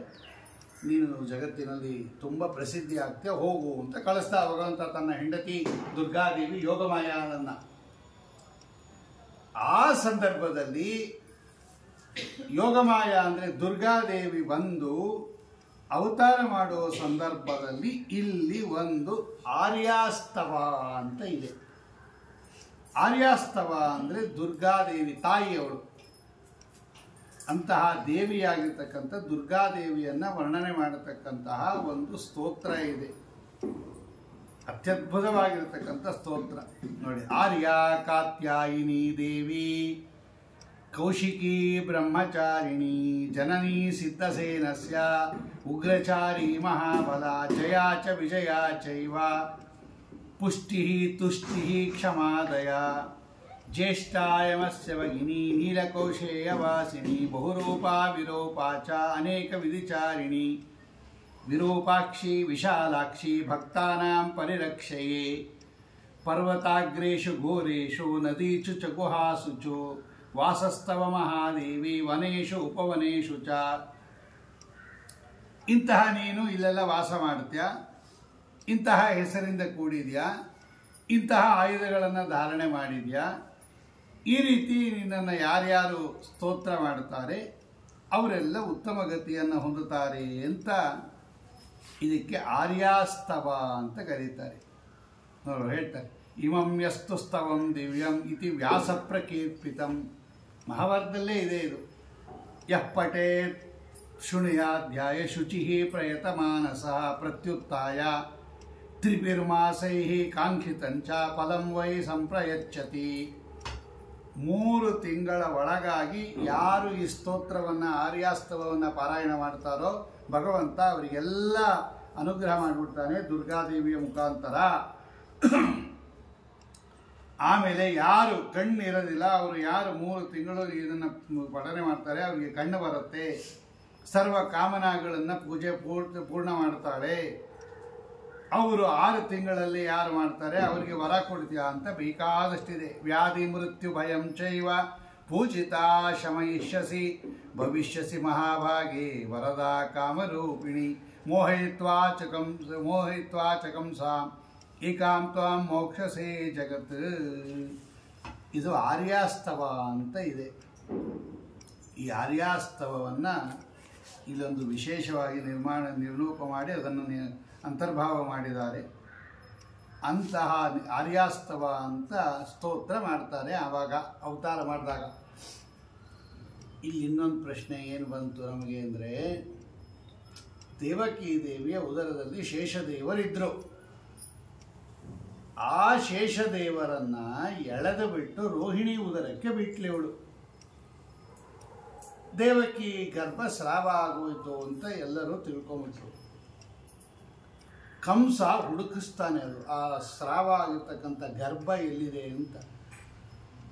ಗರ್ಭ ಸ್ರಾವ ಆದಮೇಲೆ ಅರ್ಧಂಬರ್ಧ ಬೆಳೆದಿರ್ತಕ್ಕಂತಹ ಪಿಂಡ ಇರುತ್ತಲ್ಲ ಅದು ಎಲ್ಲಿದೆ ಹುಡುಕ್ರಿ ಅಂತ ಹುಡುಕಿಸ್ತಾನೆ ಕಂಸ. ಆದರೆ ಅದನ್ನು ತೆಗೆದು ಈ ರೋಹಿಣಿ ಉದರಕ್ಕೆ ಅವಳು ಸೇರಿಸ್ಬಿಟ್ಟಿರೋದ್ರಿಂದ ಅವನಿಗೆ ಎಲ್ಲೂ ಸಿಗೋದಿಲ್ಲ. ಅದು ಎಲ್ಲೋ ಹೋಯ್ತು ಆಯಿತು ಅಂತ ಮರೆತು ಬಿಡ್ತಾನು. ಇಲ್ಲಿ ಪ್ರಶ್ನೆ ಏನು ಬಂತು ಅಂದರೆ, ಗರ್ಭಸ್ರಾವ ಏನೋ ಈ ಹೆಣ್ಣು ಮಗಳಿಗೆ ಆಗೋಯ್ತು, ಆದರೆ ರೋಹಿಣಿ ಉದರಕ್ಕೆ ಸೇರಿಸ್ಬಿಟ್ರೆ ಏಕದಮ್ ಅವಳು ಗರ್ಭಿಣಿ ಹೆಂಗೆ ಆಗೋಗ್ತಾಳೆ? ಇದಕ್ಕಿದಂತೆ ಗರ್ಭಿಣಿ ಆಗೋಕ್ಕೆ ಸಾಧ್ಯನಾ ಅಂತ ಪ್ರಶ್ನೆ ಬಂತು. ಇದಕ್ಕಿದಂತೆ ಒಂದು ಗರ್ಭಕ್ಕೆ ಸೇರಿಸ್ಬಿಟ್ರೆ ಒಂದು ಮಗುವನ್ನು, ಇದಕ್ಕಿದ್ದಂತೆ ಅವಳು ಗರ್ಭಧಾರಣೆ ಮಾಡಿದರೆ ಏನದು ಲೋಕದಲ್ಲಿ ಅದು ಅಪವಾದಕ್ಕೆ ಬರುತ್ತಲ್ಲ, ಅದು ಹೆಂಗೆ ಇದಕ್ಕಿದ್ದಂತೆ ಗರ್ಭಧಾರಣೆ ಆಗ್ಬಿಡ್ತು, ಇದು ತೊಂದರೆ ಬರುತ್ತಲ್ಲ ಅಂತ ಪ್ರಶ್ನೆ ಮಾಡಿದಾಗ ಅದಕ್ಕೆ ಕಥೆಯನ್ನು ಹರಿವಂಶದಲ್ಲಿ ಹೇಳಿದ್ದಾರೆ. ಸಾಮಾನ್ಯ ಜನರಿಗೆ ಬರದೇ ಇದ್ದರೂ ಕೂಡ ಇದು ವಿಚಾರ ಮಾಡತಕ್ಕಂತಹ ವಿಷಯ ಇದೆ. ಈಗ ರಾತ್ರಿ ಸುಮ್ಮನೆ ಮಲಗಿರೋದು, ಬೆಳಗ್ಗೆ ಎದ್ದ ತಕ್ಷಣ ಗರ್ಭಿಣಿ ನಾನು ಅಂದ್ಬಿಟ್ರೆ ಅದು ಹೆಂಗಾಗುತ್ತದು? ಲೋಕದಲ್ಲಿ ಅಪವಾದ ಆಗುತ್ತಲ್ವ ಅದು? ಹಂಗಾಗತ್ತಾ? ಹಂಗಾಗೋದು ಇಲ್ಲ. ಅದು ಕ್ರಮವಾಗಿ ಗರ್ಭ ಬೆಳಿಬೇಕೇ ಹೊರತು ಇದಕ್ಕಿದ್ದಂತೆ ಗರ್ಭಿಣಿ ಹೆಂಗಾಗುತ್ತೆ? ಇವಳು ಹಂಗಾಗೋಗ್ಬಿಟ್ಟಿದೆ, ರಾತ್ರಿ ಗರ್ಭದಲ್ಲಿ ಸೇರಿಸ್ಬಿಟ್ಟಿಯಾಳು ಇವಳು, ಅದು ಹೆಂಗೆ ಗರ್ಭಿಣಿ ಆಗ್ಬಿಟ್ರು? ಇವಳೇನೋ ಗರ್ಭಸ್ರಾವ ಆಯಿತು, ಅವಳು ಗರ್ಭಿಣಿ ಆಗಿದ್ಲು, ಅವಳು ಹೆಂಗೆ ಗರ್ಭಧಾರಣೆ ಮಾಡಿದ್ಲು ರೋಹಿಣಿ ಅನ್ನೋ ವಿಷಯ ಹಾಗೆ ಉಳ್ಕೊಂಡ್ಬಿಡುತ್ತೆ. ಅದಕ್ಕೆ ಕತೆ ಹೇಳ್ತಾರೆ ನೋಡ್ರಿ, ಇಲ್ಲಿದೆ ನೋಡ್ರಿ, ಹರಿವಂಶದಲ್ಲಿದೆ. ಹೆಂಗಪ್ಪ ಅಂತ ಹೇಳಿದ್ರೆ, ಇವಳಿಗೆ ಗರ್ಭಧಾರಣೆ ಮಾಡಿದ್ಲು ಇವಳು ರೋಹಿಣಿ, ವಸುದೇವನಿಂದ ಗರ್ಭಧಾರಣೆ ಮಾಡಿದ್ಲು. ಆದರೆ ಇವಳಿಗೇನಾಗೋಯ್ತು ಅಂತ ಹೇಳಿದ್ರೆ, ಒಂದು ರಾತ್ರಿ ಇದ್ದಕ್ಕಿದ್ದಂತೆ ಇವಳು ರಜಸ್ವಲೆ ಆಗ್ಬಿಟ್ಲು ಇವಳು, ಈ ರೋಹಿಣಿ. ಅಂದರೆ ಗರ್ಭ ಹೊರಟೋಯ್ತು ಅವಳ ಉದರದಿಂದ. ಇವಳಿಗೆ ದುಃಖ ಆಗೋಕ್ಕೆ ಶುರು ಆಗೋಯ್ತು. ನೆಲದ ಮೇಲೆ ಹೊರಳಾಡ್ತಾ ಇದ್ದಾಳೆ ಎಚ್ಚರ ತಪ್ಪೋಗಿ.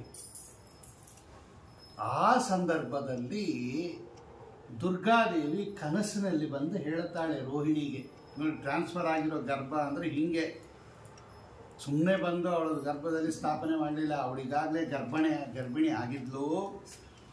ಇದಕ್ಕಿದ್ದಂತೆ ರಜಸ್ವಲೆ ಆಗ್ಬಿಟ್ಟು ಗರ್ಭಸ್ರಾವ ಆಗೋಯ್ತು ಅವಳಿಗೆ. ಆವಾಗ ಗರ್ಭಪಾತ ಅಂತ ಕರೀತಾರೆ. ಇಷ್ಟು ತಿಂಗಳಿಗೆ ಆದರೆ ಗರ್ಭಪಾತ ಅಂತ ಕರೀತಾರೆ, ಇಷ್ಟು ತಿಂಗಳು ಆದಮೇಲೆ ಕಾಡಿದ್ರೆ ಗರ್ಭಸ್ರಾವ ಅಂತ ಕರೀತಾರೆ. ಗರ್ಭಪಾತ ಆಗೋಯ್ತು. ಅವಳು ಎಚ್ಚರ ತಪ್ಪಿಟ್ಟು ಹೊರಳಾಡ್ತಾ ಇದ್ದಾಳೆ ನೆಲದ ಮೇಲೆ ಬಿದ್ದು. ಆಗ ಅವಳಿಗೆ ಈ ದುರ್ಗಾದೇವಿ ಕನಸಿನಲ್ಲಿ ಕಾಣಿಸ್ಕೊಂಡು ಅವಳು ಹೇಳ್ತಾಳೆ, ಕನಸಿನಲ್ಲಿ ಕಾಣಿಸ್ಕೊತಾ ಇದ್ದಾಳೆ, ಸ್ವಲ್ಪ ಎಚ್ಚರನೂ ಕೊಟ್ಟಿದ್ದಾಳೆ, ನಾನೇನು ಮಾಡ್ತಾ ಇದ್ದೀನಿ ಅಂತ ತೋರಿಸ್ತಾಳೆ ಅವಳು ಹೇಳ್ತಾಳೆ, ಯೋಚನೆ ಮಾಡಬೇಡ ರೋಹಿಣಿ, ಆ ಗರ್ಭ ಹೋದರೆ ಹೋಗಲಿ, ಅದರ ಜಾಗದಲ್ಲಿ ನಿನಗೆ ಇನ್ನೊಂದು ಚೆನ್ನಾಗಿರ್ತಕ್ಕಂಥ ಗರ್ಭವನ್ನು ನಾನು ಸ್ಥಾಪನೆ ಮಾಡ್ತೀನಿ. ಈ ಗರ್ಭ ನಾನೇನು ಸ್ಥಾಪನೆ ಮಾಡ್ತಾ ಇದ್ದೀನಲ್ಲ, ಅದು ಹೋದರೂ ಪರವಾಗಿಲ್ಲ, ಇನ್ನೊಂದು ಚೆನ್ನಾಗಿ ಇಟ್ಟಿದ್ದೀನಿ. ಅದಕ್ಕೆ ಸಂಕರ್ಷಣ ಅಂತ ಹೆಸರು. ಒಂದು ಗರ್ಭದಿಂದ ಎಳೆದು ಇನ್ನೊಂದು ಗರ್ಭಕ್ಕೆ ಸೇರಿದ್ದರಿಂದ ಈ ಸಂಕರ್ಷಣ ಅಂತ ಹೆಸರು. ಮೊದಲ ಗರ್ಭಕ್ಕಿಂತ ಅತ್ಯಂತ ಶ್ರೇಷ್ಠನಾದ ಮಗ ಹುಟ್ಟಾನೆ ನಿನಗೆ, ಯೋಚನೆ ಮಾಡಬೇಡ ಅಂತ ಇಷ್ಟು ಹೇಳಿ ಸ್ವಲ್ಪ ಅರ್ಧಂಬರ್ಧ ಅವಳಿಗೆ ತೋರಿಸಿ ಅವಳು ಮರೆ ಆಗ್ತಾಳೆ ದುರ್ಗಾದೇವಿ. ಆಮೇಲೆ ಬೆಳಗ್ಗೆ ಎದ್ದು ನೋಡಿದಾಗ ಅವಳಿಗೆ ಗರ್ಭ ಹಂಗೇ ಇರುತ್ತೆ. ಆಗ ಅವಳಿಗೆ ಗೊತ್ತಾಯ್ತು, ಅವಳು ತಪಸ್ಸು ಮಾಡಿದ್ಲು, ಶೇಷದೇವರು ನನಗೆ ಮಗನಾಗಿ ಬರಬೇಕು ಅಂತ. ಅದಕ್ಕೋಸ್ಕರ ಇವರು ಮಾಡಿದ್ದು ಅವಳು ಮಾಡಿದ್ಲು. ಅದಕ್ಕೆ ಇಲ್ಲಿ 3 ತಿಂಗಳಿದ್ರು, ಅವಳಿಗೆ ಉಳಿದ 7 ತಿಂಗಳು ಅಲ್ಲಿದ್ಲು ಅವಳು, ಆ ಬಲರಾಮ.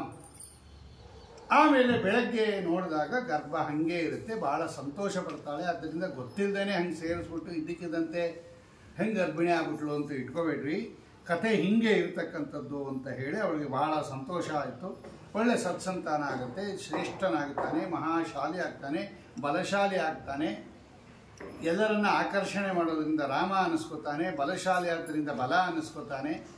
ಒಂದು ಗರ್ಭದಿಂದ ಎಳೆದು ಇನ್ನೊಂದು ಗರ್ಭಕ್ಕೆ ಬಿಟ್ಟಿದ್ದರಿಂದ ಅವನು ಸಂಕರ್ಷಣ ಅನ್ನಿಸ್ಕೋತಾನೆ ಎಲ್ಲ ಹೇಳಿ ರೋಹಿಣಿಗೆ ಹೇಳಿಬಿಟ್ಟು ಗರ್ಭವನ್ನು ಅಂದರೆ ಈ ಗರ್ಭವನ್ನು ಸ್ಥಾಪನೆ ಮಾಡುತ್ತಾರೆ. ಆದ್ದರಿಂದ ಒಳ್ಳೆ ಉತ್ಕೃಷ್ಟವಾಗಿರ್ತಕ್ಕಂತಹ ರೀತಿಯಲ್ಲಿ ಅವಳಿಗೆ ಅನುಗ್ರಹ ಮಾಡಿ ಹೋಗ್ತಾಳೆ ಎನ್ನೋ ಕಥೆಯನ್ನು ಹರಿವಂಶ ನಮಗೆ ತಿಳಿಸ್ಕೊಡುತ್ತೆ. ಆದ್ದರಿಂದ ಭಾಗವತ ಸುಮ್ಮನೆ ಸ್ಥಾಪನೆ ಮಾಡಿಬಿಟ್ಟು ಗರ್ಭವನ್ನು ಅಂತ, ಅದಕ್ಕೆ ಬೇಕಾಗಿರ್ತಕ್ಕಂತಹ ಪೂರಕ ವಿಷಯಗಳನ್ನೆಲ್ಲ ಹರಿವಂಶ ನಿರೂಪಣೆ ಮಾಡುತ್ತೆ. ಅದರಿಂದ ಹೀಗೆ ಅವಳು ಇಡೀ ಜಗತ್ತಿಗೆ ತಾಯಿ ಏನು ಬೇಕಾದರೂ ಮಾಡ್ತಾಳೆ. ಅವಳು ದುರ್ಗಾದೇವಿಗೆ ಈ ಸಾಮರ್ಥ್ಯ ಇದ್ದಿದ್ದರಿಂದಲೇ ಭಗವಂತ ಆ ಕೆಲಸ ಅವಳಿಗೆ ಅಸೈನ್ ಮಾಡಿರ್ತಕ್ಕಂಥದ್ದು. ಅದರಿಂದ ವಿಶ್ವಸ್ಥಿತಿ ಪ್ರಳಯ ಸರ್ಗ ಮಹಾವಿಭೂತಿ ವೃತ್ತಿ ಪ್ರಕಾಶ ನಿಯಮ ಆವೃತ್ತಿ ಬಂಧ ಮೋಕ್ಷ ಯಸ್ಯಾಪಾಂಗಲವ ಮಾತ್ರ ಸೂರ್ಜಿತಾ ಸಾ ಶ್ರೀರ್ಯತ್ಕಟಾಕ್ಷ ಬಲವತ್ಯಚಿತಂ ನಮಾಮಿ. ದುರ್ಗಾದೇವಿ ಸಾಮಾನ್ಯನ ಲಕ್ಷ್ಮೀದೇವಿಗೆ ಭಗವಂತನ ಅನುಗ್ರಹದಿಂದ ಸೃಷ್ಟಿ ಸ್ಥಿತಿ ಲಯಾದಿಗಳನ್ನು ಮಾಡ್ತಕ್ಕಂಥವಳು ಅವಳು. ಅದನ್ನೇ ಆಚಾರ್ಯಲ್ಲಿ ಹೇಳ್ತಾ ಇರೋದು. ಅಷ್ಟು ಸಾಮರ್ಥ್ಯ ಇರೋಳಿಗೆ ಒಂದು ಕೂಸನ್ನು ಇಲ್ಲಿಂದ ಅಲ್ಲಿಗೆ ಟ್ರಾನ್ಸ್ಫರ್ ಮಾಡೋದೇನು ದೊಡ್ಡ ವಿಷಯ ಅಲ್ಲ. ಅದಕ್ಕೆ ಭಗವಂತ ಅವಳಿಗೆ ಆ ಕೆಲಸವನ್ನು ಕೊಟ್ಟಿದ್ದು ಅನ್ನೋದನ್ನು ಚೆಂದಾಗಿ ಅರ್ಥ ಮಾಡಿಕೊಂಡು ಯಾರು ಪುರಾಣಾದಿಗಳನ್ನು ಕೇಳ್ತಾರೆ ಇವರಿಗೆ ದುರ್ಗಾದೇವಿಯ ಅನುಗ್ರಹನೂ ಆಗುತ್ತೆ, ಭಗವಂತನ ಅನುಗ್ರಹನೂ ಆಗುತ್ತೆ. ಈ ಯಾವ ವಿಷಯವನ್ನು ತಿಳ್ಕೊಳ್ಳದೆ ಅದು ಹೆಂಗೆ ಒಂದು ಹೆಣ್ಣಿನ ಒಳಗಡೆ ಇರ್ತಕ್ಕಂತಹ ಗರ್ಭವನ್ನು ಇನ್ನೊಂದು ಹೆಣ್ಣಿನ ಒಳಗೆ ಹೆಂಗೆ ಇಟ್ಟುಬಿಟ್ರು, ಅದು ಹೆಂಗೆ ಅವಳು ಗರ್ಭಿಣಿ ಆಗ್ಬಿಟ್ಲು ಅಂತ ಹಿಂಗೆಲ್ಲ ಆಲೋಚನೆ ಮಾಡಬೇಡ್ರಿ ಅನ್ನೋ ವಿಷಯವನ್ನು ಪರಿಹಾರ ಮಾಡಿ ಉತ್ಕೃಷ್ಟವಾಗಿರ್ತಕ್ಕಂತಹ ರೀತಿಯಲ್ಲಿ ಭಗವಂತ ಇದನ್ನೆಲ್ಲ ವೇದವ್ಯಾಸ ದೇವರು ನಿರೂಪಣೆ ಮಾಡಿದ್ದಾರೆ ಅಂತ ಹೇಳಿ ಆಮೇಲೆ 8ನೇ ಕೂಸಾಗಿ ಭಗವಂತ ದೇವಕಿಯನ್ನು ಪ್ರವೇಶ ಮಾಡ್ತಾನೆ. ಇಲ್ಲಿಂದ ಹಾಗೆ ಇದೆ ಕಥಾ. ಅಲ್ಲೂ ಇದೆ ಇಲ್ಲೂ ಇದೆ. ಗರ್ಭಸ್ರಾವ ಆಗೋಯ್ತು ಅಂತ ಬೇಕಾದಷ್ಟು ಹುಡುಕಿಸ್ತಾನೆ, ಗರ್ಭಪಾತ ಆಗೋಯ್ತು ಅಂತ. ಎಲ್ಲೂ ಸಿಗೋದೇ ಇಲ್ಲ. ಅದು ಏನಾಯ್ತು, ಅದು ಬಿದ್ದ ಗರ್ಭ ಏನಾಯಿತು ಅಂತ ಕೇಳ್ತಾನೆ ಅವನು. ಇಲ್ಲ ಅಂತ ಹೇಳಿ ಆಯಿತು ಹೋಗಿ ಅಂತ ಬಿಟ್ಟುಬಿಡ್ತಾನೆ. ಆಮೇಲೆ ಇವಳು 8ನೇ ಗರ್ಭವನ್ನು ಧಾರಣೆ ಮಾಡುತ್ತಾಳೆ ದೇವಕಿ ದೇವಿ. ಇಲ್ಲೂ ವಾದರಾಜ ಸ್ವಾಮಿಗಳು ಬರೀತಾರೆ. ಇಲ್ಲೆಲ್ಲ ಅತಿ ಅನೇಕ ಸಿದ್ಧಾಂತ ವಿಷಯಗಳಿವೆ. ಕೃಷ್ಣಾವತಾರ ಅಂದರೆ ಬರೀ ಕತೆ ಕೇಳೋದಲ್ಲ, ತುಂಬ ಸೂಕ್ಷ್ಮವಾಗಿರ್ತಕ್ಕಂತಹ ಪ್ರಮೇಯ ಇರ್ತಕ್ಕಂಥದ್ದು. ಕಥೆ ಎಲ್ಲ ನಿಮಗೆ ಗೊತ್ತೇ ಗೊತ್ತು. ವಾದಿರಾಜ ಸ್ವಾಮಿಗಳು ರುಕ್ಮಿಣೀಶ ವಿಜಯದಲ್ಲಿ ಇದನ್ನೆಲ್ಲ ಹೈಲೈಟ್ ಮಾಡ್ತಾರೆ. ಕೃಷ್ಣಾವತಾರದ ಕಥೆಯನ್ನು ಕೇಳೋದು ಮುಖ್ಯ ಅಲ್ಲ, ಅಲ್ಲಿ ಕೃಷ್ಣನ ಮೇಲೆ ದೋಷ ಬಂದ್ಬಿಡ್ತಾವಾಗ. ಅವನು ತಂದೆ ತಾಯಿಗಳಿಂದ ಹುಟ್ಟಲ್ಲ ಅಂತ ನೀವು ನರಸಿಂಹಾವತಾರದಲ್ಲಿ ಹೇಳಿದರೆ, ಇಲ್ಲಿ ನೋಡಿ ತಂದೆ ತಾಯಿಗಳಿಂದ ಹುಟ್ಟುಬಿಟ್ಟ. ಕೃಷ್ಣನ ದೇಹ ನಮ್ಮಂತೆ ತಂದೆ ತಾಯಿಗಳ ಸಂಬಂಧದಿಂದ ಬಂದಿರೋ ಪ್ರಾಕೃತ ದೇಹ ಅಥವಾ ಪಂಚಭೌತಿಕ ಶರೀರ ಅಂತ ತಿಳ್ಕೊಳ್ಳೋದಕ್ಕೆ ಎಲ್ಲ ಅವಕಾಶ ಇದೆ. ತಿಳ್ಕೊಂಡು ಇದ್ದಾರೆ ಎಷ್ಟೋ ಜನ. ಹಂಗೆ ತಿಳ್ಕೋಬಾರ್ದು ಅಂತ ಹೇಳೋದಕ್ಕೇ ರುಕ್ಮಿಣೀಶ ವಿಜಯ ಹೊರಟಿರೋದು. ರುಕ್ಮಿಣೀಶ ವಿಜಯದ ಮುಖ್ಯ ಉದ್ದೇಶ ಭಗವಂತ ದೋಷ ದೂರ ಅಂತ ಸಮರ್ಥನೆ ಮಾಡೋದಕ್ಕೇನೆ ಹೊರಟಿರೋದು. ಅದಕ್ಕೆ ಅವರೆಲ್ಲ ಬರೀತಾರೆ. ಮೊದಲನೇ ಅಧ್ಯಾಯ ತೆಗೆದು ನೋಡ್ರಿ ರುಕ್ಮಿಣೀಶ ವಿಜಯದಲ್ಲಿ, ಅದನ್ನು ಚೆನ್ನಾಗಿ ಸಮರ್ಥನೆ ಮಾಡ್ತಾರೆ. ಏನು ಮಾಡ್ತಾನೆ ಭಗವಂತ ಒಟ್ಟು ಸಂಕ್ಷೇಪವಾಗಿ ಹೇಳ್ಬಿಡ್ತೀನಿ ನಾನು. ಮೊದಲು ಜೀವ ಆದವನು ತಂದೆಯನ್ನು ಪ್ರವೇಶ ಮಾಡ್ತಾನೆ. ತಾಯಿ ಉದರವನ್ನು ಪ್ರವೇಶ ಮಾಡೋಕ್ಕಿಂತ ಮುಂಚೆ ತಂದೆಯ ಉದರದಲ್ಲಿ ಇರ್ತಾನೆ. ದೇವತೆಗಳು ಜೀವನನ್ನು ಹೋಮ ಮಾಡ್ತಾರೆ. ಪಂಚಮಹಾಯಜ್ಞ ಸಂಧಿ ಅಂತ ಇದನ್ನೇ ಹೇಳಿರೋದು ಹರಿಕಥಾಮೃತದಲ್ಲಿ. 5 ಕಡೆ ಹೋಮ ಮಾಡ್ತಾರೆ ದೇವತೆಗಳು ಈ ಜೀವನನ್ನು. ಅವನು ಮೊದಲು ಮಳೆಯ ಮುಖಾಂತರ ಭೂಮಿಗೆ ಬರ್ತಾನೆ. ನೀರಿನಲ್ಲಿ ಅವನನ್ನು ಹೋಮ ಮಾಡಿರ್ತಾರೆ. ಮಳೆ ನೀರಿನಲ್ಲಿ ಮಳೆ ಮುಖಾಂತರ ಜೀವ ಮತ್ತೆ ಹುಟ್ಟಬೇಕಲ್ಲ ಈ ಜೀವ, ಅವನು ಮಳೆ ಮುಖಾಂತರ ಭೂಮಿಗೆ ಬರ್ತಾನೆ. ಆಮೇಲೆ ಅವನನ್ನು ಧಾನ್ಯದಲ್ಲಿ ಹೋಮ ಮಾಡುತ್ತಾರೆ. ಆಮೇಲೆ ಅವನು ಉದರದಲ್ಲಿ ಪ್ರವೇಶ ಮಾಡುತ್ತಾನೆ. ಯಾರು? ಈ ಅನ್ನದ ರೂಪದಲ್ಲಿ ಮೊದಲು ಬೆಳೀತಾನೆ ಅವನು. ನೀರಿನ ರೂಪದಲ್ಲಿ ಭೂಮಿಗೆ ಬಂದು, ಆಮೇಲೆ ಗಿಡದಲ್ಲಿ ಬಂದು, ಆಮೇಲೆ ಅನ್ನದಲ್ಲಿ ಬಂದು, ಆಮೇಲೆ ಪುರುಷನ ಅನ್ನ ತಿಂತಾನಲ್ಲ ಇವನು ಗಂಡಸು ಪತಿ, ಆ ಅನ್ನದ ಮುಖಾಂತರ ಇವನ ದೇಹವನ್ನು ಪ್ರವೇಶ ಮಾಡ್ತಾನೆ ಜೀವ. ಆಮೇಲೆ ತಾಯಿ ಉದರಕ್ಕೆ ಹೋಗ್ತಾನವನು. ಪುರುಷನಿಂದ ಸ್ತ್ರೀ ಉದರಕ್ಕೆ ಟ್ರಾನ್ಸ್ಫರ್ ಆಗಬೇಕಲ್ಲ ಈ ಜೀವ ತಂದೆಯಿಂದ ತಾಯಿ ಉದರಕ್ಕೆ ಹೋಗ್ತಾನೆ. ಓಂ ಯೋನೇಹೇ ಶರೀರಂ ಓಂ ರೇತಸ್ಸಿಗ್ಯೋ ಗೋತ ಓಂ ಯೋನೇಹೇ ಶರೀರಂ ಓಂ ರೇತಸ್ಸಿಕ್ ಅಂದರೆ ರೇತಸ್ಸನ್ನು ಸೇಚನೆ ಮಾಡುವ ಪುರುಷನ ಸಂಬಂಧ ಮೊದಲಿರುತ್ತೆ ಇವನಿಗೆ. ಜೀವನಿಗೆ ಗಂಡಿನ ಒಳಗೆ ಇರೋದು, ಮೊದಲು ಪತಿ ಒಳಗೆ ಇರ್ತಾನೆ ಜೀವ. ಆಮೇಲೆ ಸ್ತ್ರೀ ಉದರವನ್ನು ಪ್ರವೇಶ ಮಾಡ್ತಾನೆ. ಆ ಸ್ತ್ರೀ ಯೋನಿಯಲ್ಲಿ ಅಂದರೆ ಅವಳ ಉದರದಲ್ಲಿ ಅವನಿಗೆ ಶರೀರ ಬರುತ್ತೆ ಅಂತ ಸೂತ್ರಾರ್ಥ. ಅದುವರ ತನಕ ಈ ಶರೀರ ಇರಲಿಲ್ಲ ಜೀವನಿಗೆ. ಬರೀ ಆ ಸೂಕ್ಷ್ಮ ಶರೀರ, ಅನಿರುದ್ಧ ಶರೀರ, ಆಮೇಲೆ ಈ ಮೇಲೆ ಲಿಂಗ ಶರೀರ, ಇಷ್ಟೇ ಇರೋದು ಅವನಿಗೆ 3. ಇನ್ನೊಂದು ಶರೀರ ಈ ಮೇಲೆ ಕಾಣ್ತಾ ಇರ್ತಕ್ಕಂಥ ಸ್ಥೂಲ ಶರೀರ ಈ ತಾಯಿ ಉದರದಲ್ಲೇ ಬರೋದು ಅವನಿಗೆ. ಇಷ್ಟಿಷ್ಟು ತಿಂಗಳಿಗೆ ಇಂತಿಂಥ ಅವಯವಗಳು ಅಂತ ಕಪಿಲೋಪಾಖ್ಯಾನದಲ್ಲಿ ಹೇಳಿದಂಗೆ ಅದು 9 ತಿಂಗಳು ಕ್ರಮವಾಗಿ ಬೆಳೀತಾನೆ ಅವನು. 4-5 ತಿಂಗಳಂತೂ ಬೆಳೆಯುತ್ತೆ. ಅಷ್ಟೊತ್ತಿಗೆ ಕೂಸು ಪೂರ್ಣ ಆಗ್ಬಿಟ್ಟಿರುತ್ತೆ. 6ನೇ ತಿಂಗಳಲ್ಲಿ ಪಕ್ಕಕ್ಕೆ ಹೊರಳುತ್ತಾನೆ. 7ನೇ ತಿಂಗಳಲ್ಲಿ ಅವನಿಗೆ ದಿವ್ಯವಾಗಿರ್ತಕ್ಕಂಥ ಜ್ಞಾನ ಕೊಡ್ತಾನೆ ಅವನು. ಅವನೇನಾದರೂ ಜ್ಞಾನಿ ಆಗಿದ್ದರೆ ಅವನಿಗೊಂದು 100 ಜನ್ಮದ ಸ್ಮರಣೆ ಬರುತ್ತೆ ಅಂತೆಲ್ಲ ಭಾಗವತ ಕಪಿಲೋಪಾಖ್ಯಾನದಲ್ಲಿ ಇದೆ. ಅಷ್ಟೊತ್ತಿಗೆ ಅವನಿಗೆ ಪೂರ್ತಿ ಅವಯವ ಬೆಳೆದು ಬಿಟ್ಟಿರುತ್ತೆ. ಎಲ್ಲಿಂದ ಬಂತದೋ ಆ ಅವಯವ ಅಂದರೆ ಇದೇ ಶುಕ್ಲ ಶೋಣಿತ ಶರೀರ ಅಂತ ಕರೀತಾರೆ. ಮೆಟೀರಿಯಲ್ ಇಲ್ಲದೆ ಹಾಗೆ ಎಲ್ಲಿಂದ ಬರುತ್ತೆ ದೇಹ ಅಂದರೆ ಈ ತಾಯಿಯ ರಕ್ತ, ತಂದೆಯ ವೀರ್ಯ, 2 ಶುಕ್ಲ ಅಂದರೆ ವೀರ್ಯ, ಶೋಣಿತ ಅಂದರೆ ರಕ್ತ. ಶುಕ್ಲ ಶೋಣಿತ ಶರೀರ ಅದೆರಡಿಂದ ನಿರ್ಮಾಣವಾಗಿರ್ತಕ್ಕಂಥ ಅದೆಲ್ಲ ಪಂಚಭೂತದಿಂದ ನಿರ್ಮಾಣ ಆಗಿರೋದು ಈ ಶುಕ್ರ ಮತ್ತು ಶೋಣಿತ. ಅದರಿಂದ ಇವನಿಗೆ ಶರೀರ.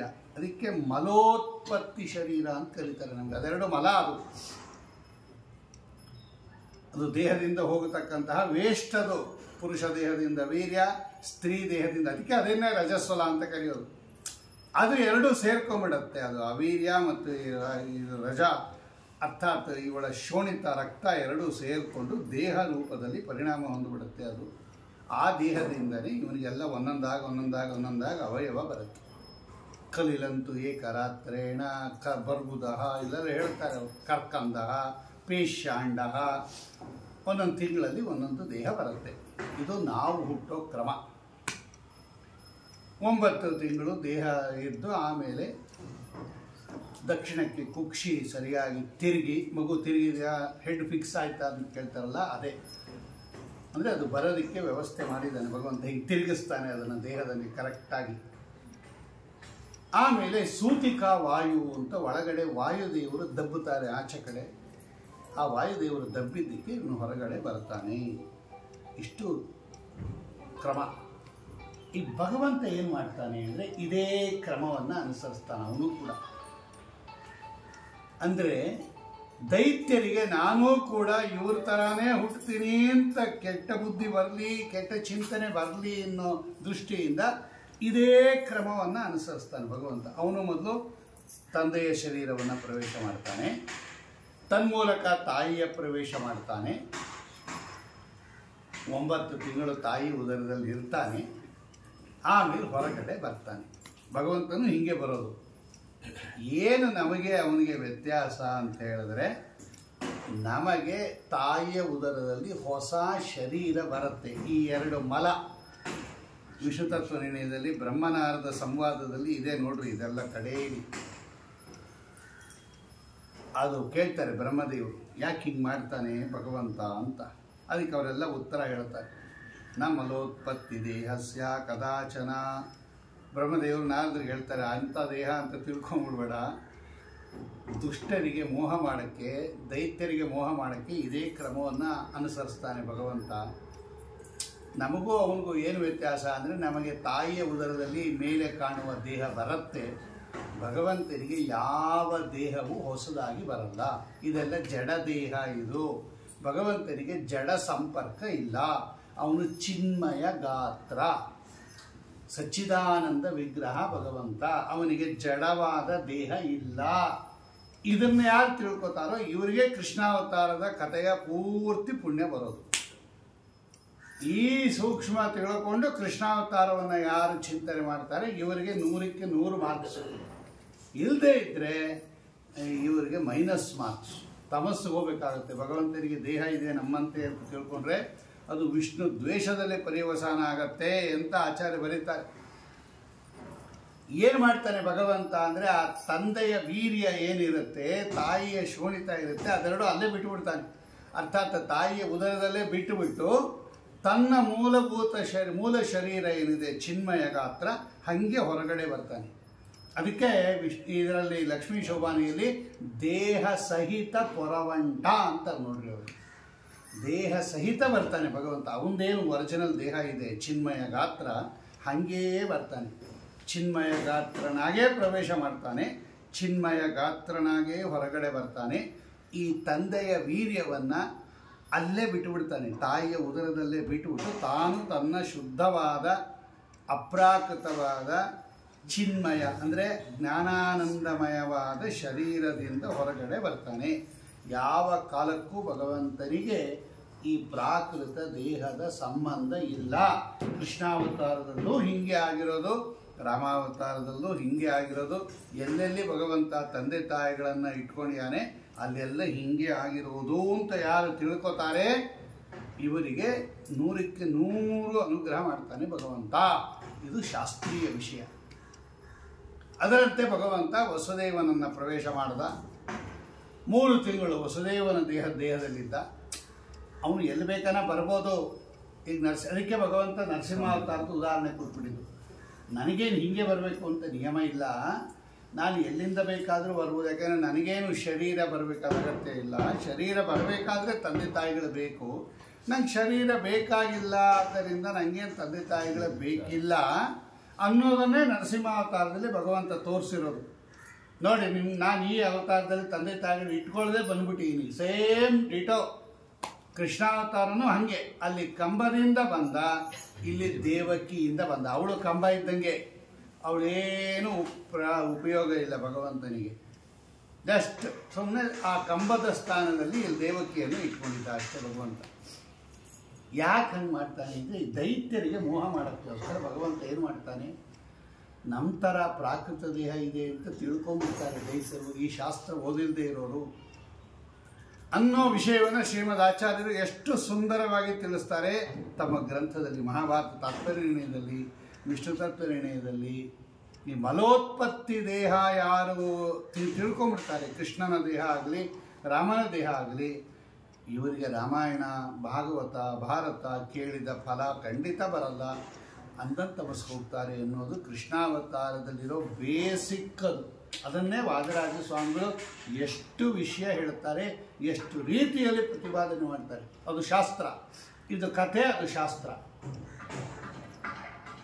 ಯುಕ್ತಿಯಿಂದ ಕೇಳ್ತಾರೆ ವಾದರಾಜ ಸ್ವಾಮಿ. ಭಗವಂತ ಅವತಾರ ಮಾಡಿದ ಇದೇ ಶ್ರಾವಣ ಬಹುಳ ಅಷ್ಟಮಿ ಮಧ್ಯರಾತ್ರಿ ರೋಹಿಣಿ ನಕ್ಷತ್ರದಲ್ಲಿ ಚಂದ್ರೋದಯ ಕಾಲಕ್ಕೆ ಭಗವಂತ ವಿಷ್ಣು ಸರ್ವಗುಹಾಶ್ರಯ, ಅಲ್ಲೇ ಇದೆ, ಭಾಗವತದಲ್ಲೇ ಇದೆ, ಸಕಲ ಜೀವರಾಶಿಗಳ ಹೃದಯದಲ್ಲಿ ವಿದ್ಯಮಾನನಾಗಿರ್ತಕ್ಕಂತಹ ಸಾಕ್ಷಾತ್ ಪರಮಾತ್ಮ ದೇವಕಿಯಲ್ಲಿ ಭಗವಂತ ಪ್ರಾದುರಾಸೀತ್ ಯಥಾ ಇಂದುರಿವ ಪುಷ್ಕಲಃ.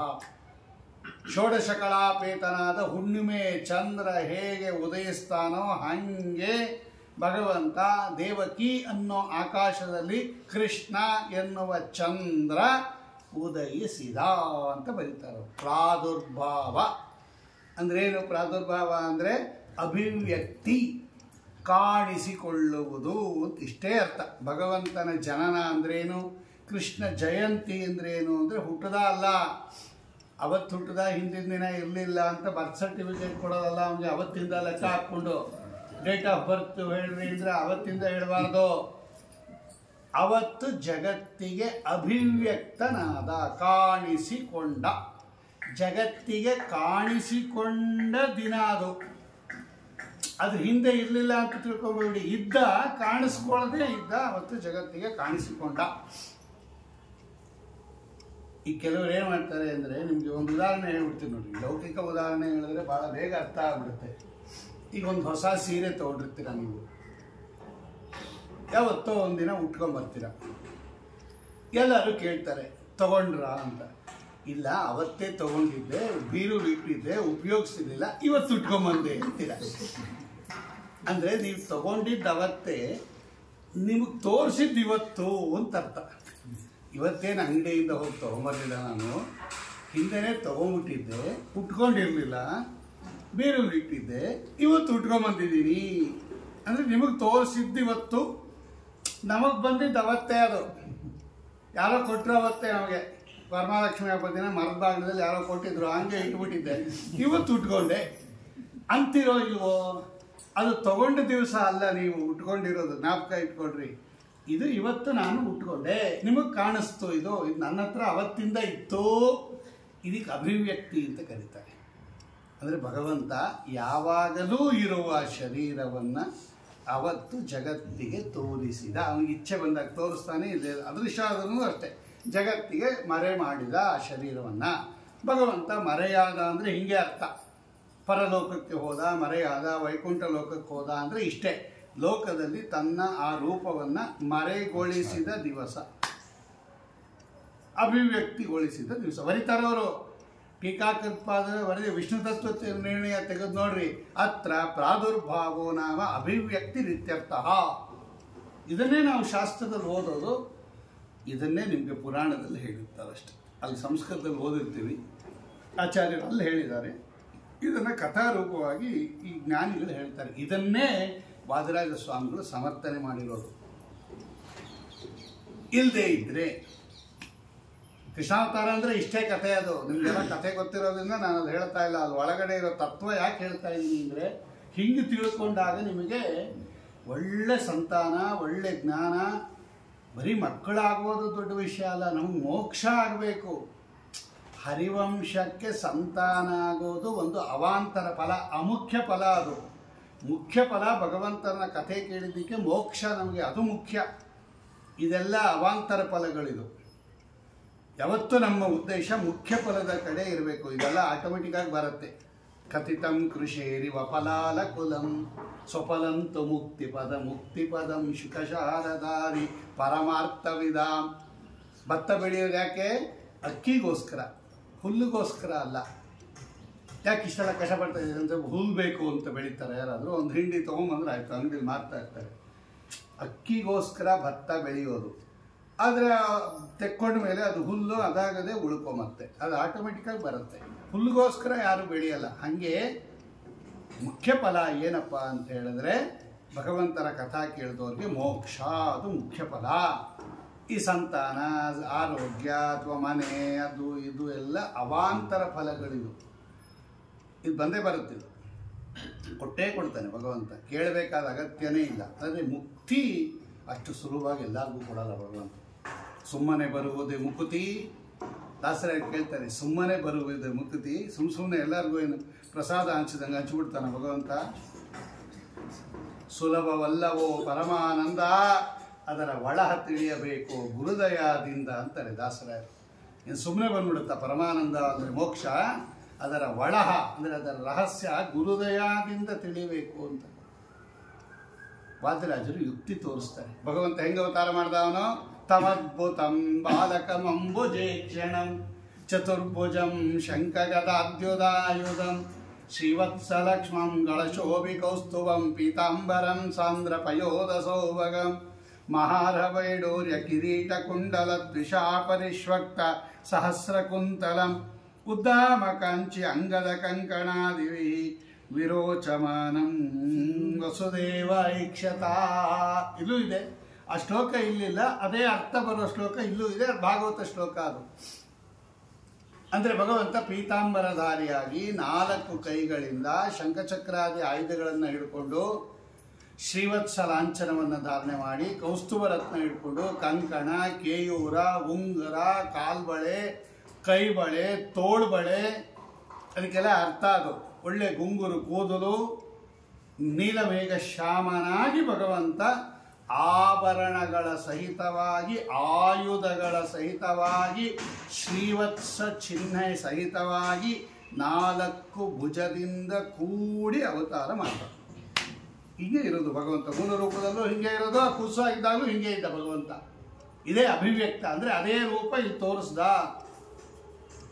ಈ ವಾದರಾಜರು ಹೇಳ್ತಾರೆ ನೋಡ್ರಿ, ಅವರು ಚಮತ್ಕಾರ ನೋಡ್ರಿ. ಒಂದು ವೇಳೆ ನೀನು ವಸುದೇವನ ವೀರ್ಯದಿಂದಲೇ ಹುಟ್ಟದ ಕೃಷ್ಣ ಅಂತ ಹೇಳೋದಾದರೆ ಆಯುಧಗಳೆಲ್ಲ ಹೆಂಗೆ ಹುಟ್ಟತ್ತೆ ಸ್ವಲ್ಪ ಹೇಳು. ಆಯುಧ ಹೆಂಗೆ ಬರುತ್ತೆ? ಕೂಸೇನೋ ಬರುತ್ತೆ, ಶರೀರ ಬರುತ್ತೆ, ಓಕೆ. ಆಯುಧ ಶಂಖಚಕ್ರ ಎಲ್ಲ ಎಲ್ಲಿಂದ ಬರುತ್ತೆ? ಬಟ್ಟೆ ಎಲ್ಲಿಂದ ಬರುತ್ತೆ? ಪೀತಾಂಬರ ಉಟ್ಕೊಂಬಂದಿಯಾನೆ ಭಗವಂತ. ಅದು ತಾಯಿ ಉದರದಲ್ಲಿ ಪೀತಾಂಬರ ಹೆಂಗೆ ನಿರ್ಮಾಣ ಆಗುತ್ತೆ? ಯಾವುದು ಮೆಟೀರಿಯಲ್ ಯಾವುದು? ರಾ ಮೆಟೀರಿಯಲ್ ಇಲ್ಲದೆ ಫಿನಿಶ್ ಗೂಡ್ ಬಂದ್ಬಿಡುತ್ತಾ ನಿಮಗೆ? ಅಕ್ಕಿನೇ ಇಲ್ಲದೆ ಅನ್ನ ಹೆಂಗೆ ಮಾಡ್ತೀರಾ ನೀವು? ದೇಹಕ್ಕೇನೋ ವೀರ್ಯ ಆದ್ರಿಂದ ದೇಹ ಉತ್ಪನ್ನ ಆಯಿತು. ಆಭರಣ ಯಾವುದರಿಂದ ಉತ್ಪನ್ನ ಆಯಿತು? ಕೌಸ್ತುಭರತ್ನ ಎಲ್ಲಿಂದ ಬಂತು? ಕಾಂಚಿ, ಅಂಗದ ಕಂಕಣ, ಇದೆಲ್ಲ ಎಲ್ಲಿಂದ ಬಂತು? ಉಂಗುರ ಎಲ್ಲಿಂದ ಬಂತು? ಬಳೆ ಎಲ್ಲಿಂದ ಬಂತು? ಕಂಕಣ ಎಲ್ಲಿಂದ ಬಂತು? ತೋಳ್ಬಳೆ ಎಲ್ಲಿಂದ ಬಂತು? ಗೆಜ್ಜೆ ಎಲ್ಲಿಂದ ಬಂತು? ಶಂಖಚಕ್ರಾದಿಗಳೆಲ್ಲ ಎಲ್ಲಿಂದ ಬಂತು? ಅದಕ್ಕೆ ರಾ ಮೆಟೀರಿಯಲ್ ಯಾವುದು? ವೀರ್ಯದಿಂದ ಅದೆಲ್ಲ ಉತ್ಪತ್ತಿ ಆಗುತ್ತಾ? ಮತ್ತು ಅದರಿಂದ ಗೊತ್ತಾಗುತ್ತೆ ನಮಗೆ ಇದು ಶರೀರ ವೀರ್ಯದಿಂದ ಉತ್ಪತ್ತಿಯಾದ ದೇಹ ಅಲ್ಲ ಅಂತ ಬರೀತಾರೆ ಅವರು. ವಾದರಾಜರದು ಓದ್ಬೇಕ್ರಿ, ರುಕ್ಮಿಣೀಶ ವಿಜಯ ಎಷ್ಟು ಸುಂದರವಾಗಿ ಪರಮತ ನಿರಾಕರಣೆ ಮಾಡಿ ಬರೀತಾರೆ ಅವರು. ಒಂದು ಆಮೇಲೆ ಹೆಂಗೆ ಹೋದ? ಇದು ಪ್ರಶ್ನೆ. ತಿರ್ಗಾ ಈ ತಾಯಿ ಉದರದಲ್ಲಿ ಹೋಗುವಾಗ ಭಗವಂತ ಹಿಂಗೆ ಹೋಗಿದ್ದಾನೆ, ಶಂಖಚಕ್ರ ಗದಾ ಪದ್ಮಧಾರಿಯಾಗಿ ಪೀತಾಂಬರಧಾರಿಯಾಗಿ ಒಳಗಡೆ ಹೋಗಿದ್ದಾನೆ. ಅದು ಹೆಂಗೆ ಹೋದ ಅಂತ ಪ್ರಶ್ನೆ ಬಂದಾಗ ವಾದಿರಾಜರು ಹೇಳ್ತಾರೆ, ಪಿಶಾಚಿ ಹೋದವ್ರನ್ನ ನೋಡಿದ್ಯೋ ಇಲ್ವೋ ಅಂತ ಕೇಳಿದ್ರು.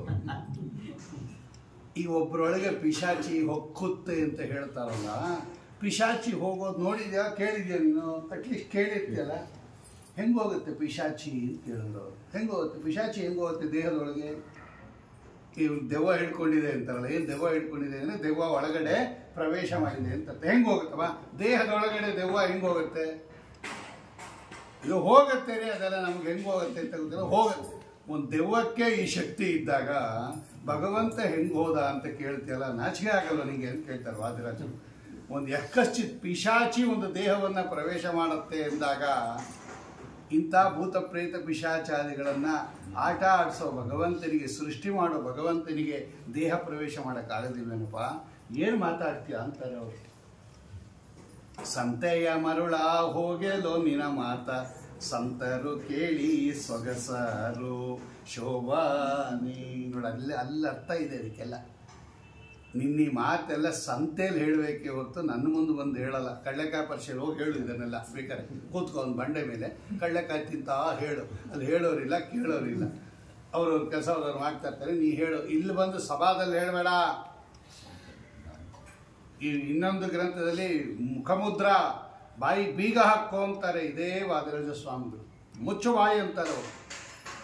ಏನು ಹೇಳ್ತಾ ಇದೆ ಭಗವಂತನ ಬಗ್ಗೆ? ಏನು ಬಂದಿದ್ದೆಲ್ಲ ಏನು ದಶಹಸ್ತಿ ಮರೀಚಿಕ,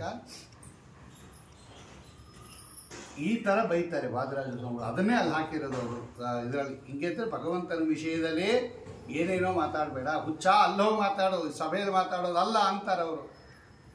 ಸಂತರು ಕೇಳಿ ಸೊಗಸರು, ಜ್ಞಾನಿಗಳು ನಿನ್ನ ಮಾತು ಒಪ್ಕೊಂಬೋದಿಲ್ಲ. ಅಲ್ಲಿ ಯಾರೋ ತಿಕ್ಕಲು ಓಡಾಡ್ತಾ ಇರ್ತಾರೆ ಒಂದಷ್ಟು ಹುಚ್ಚರು, ಅವರು ಒಪ್ಕೋತಾರೆ. ನಮ್ಮ ಹತ್ರ ಒಂದು ಹೇಳಬೇಡ ಅಂತಾರವ್ರು.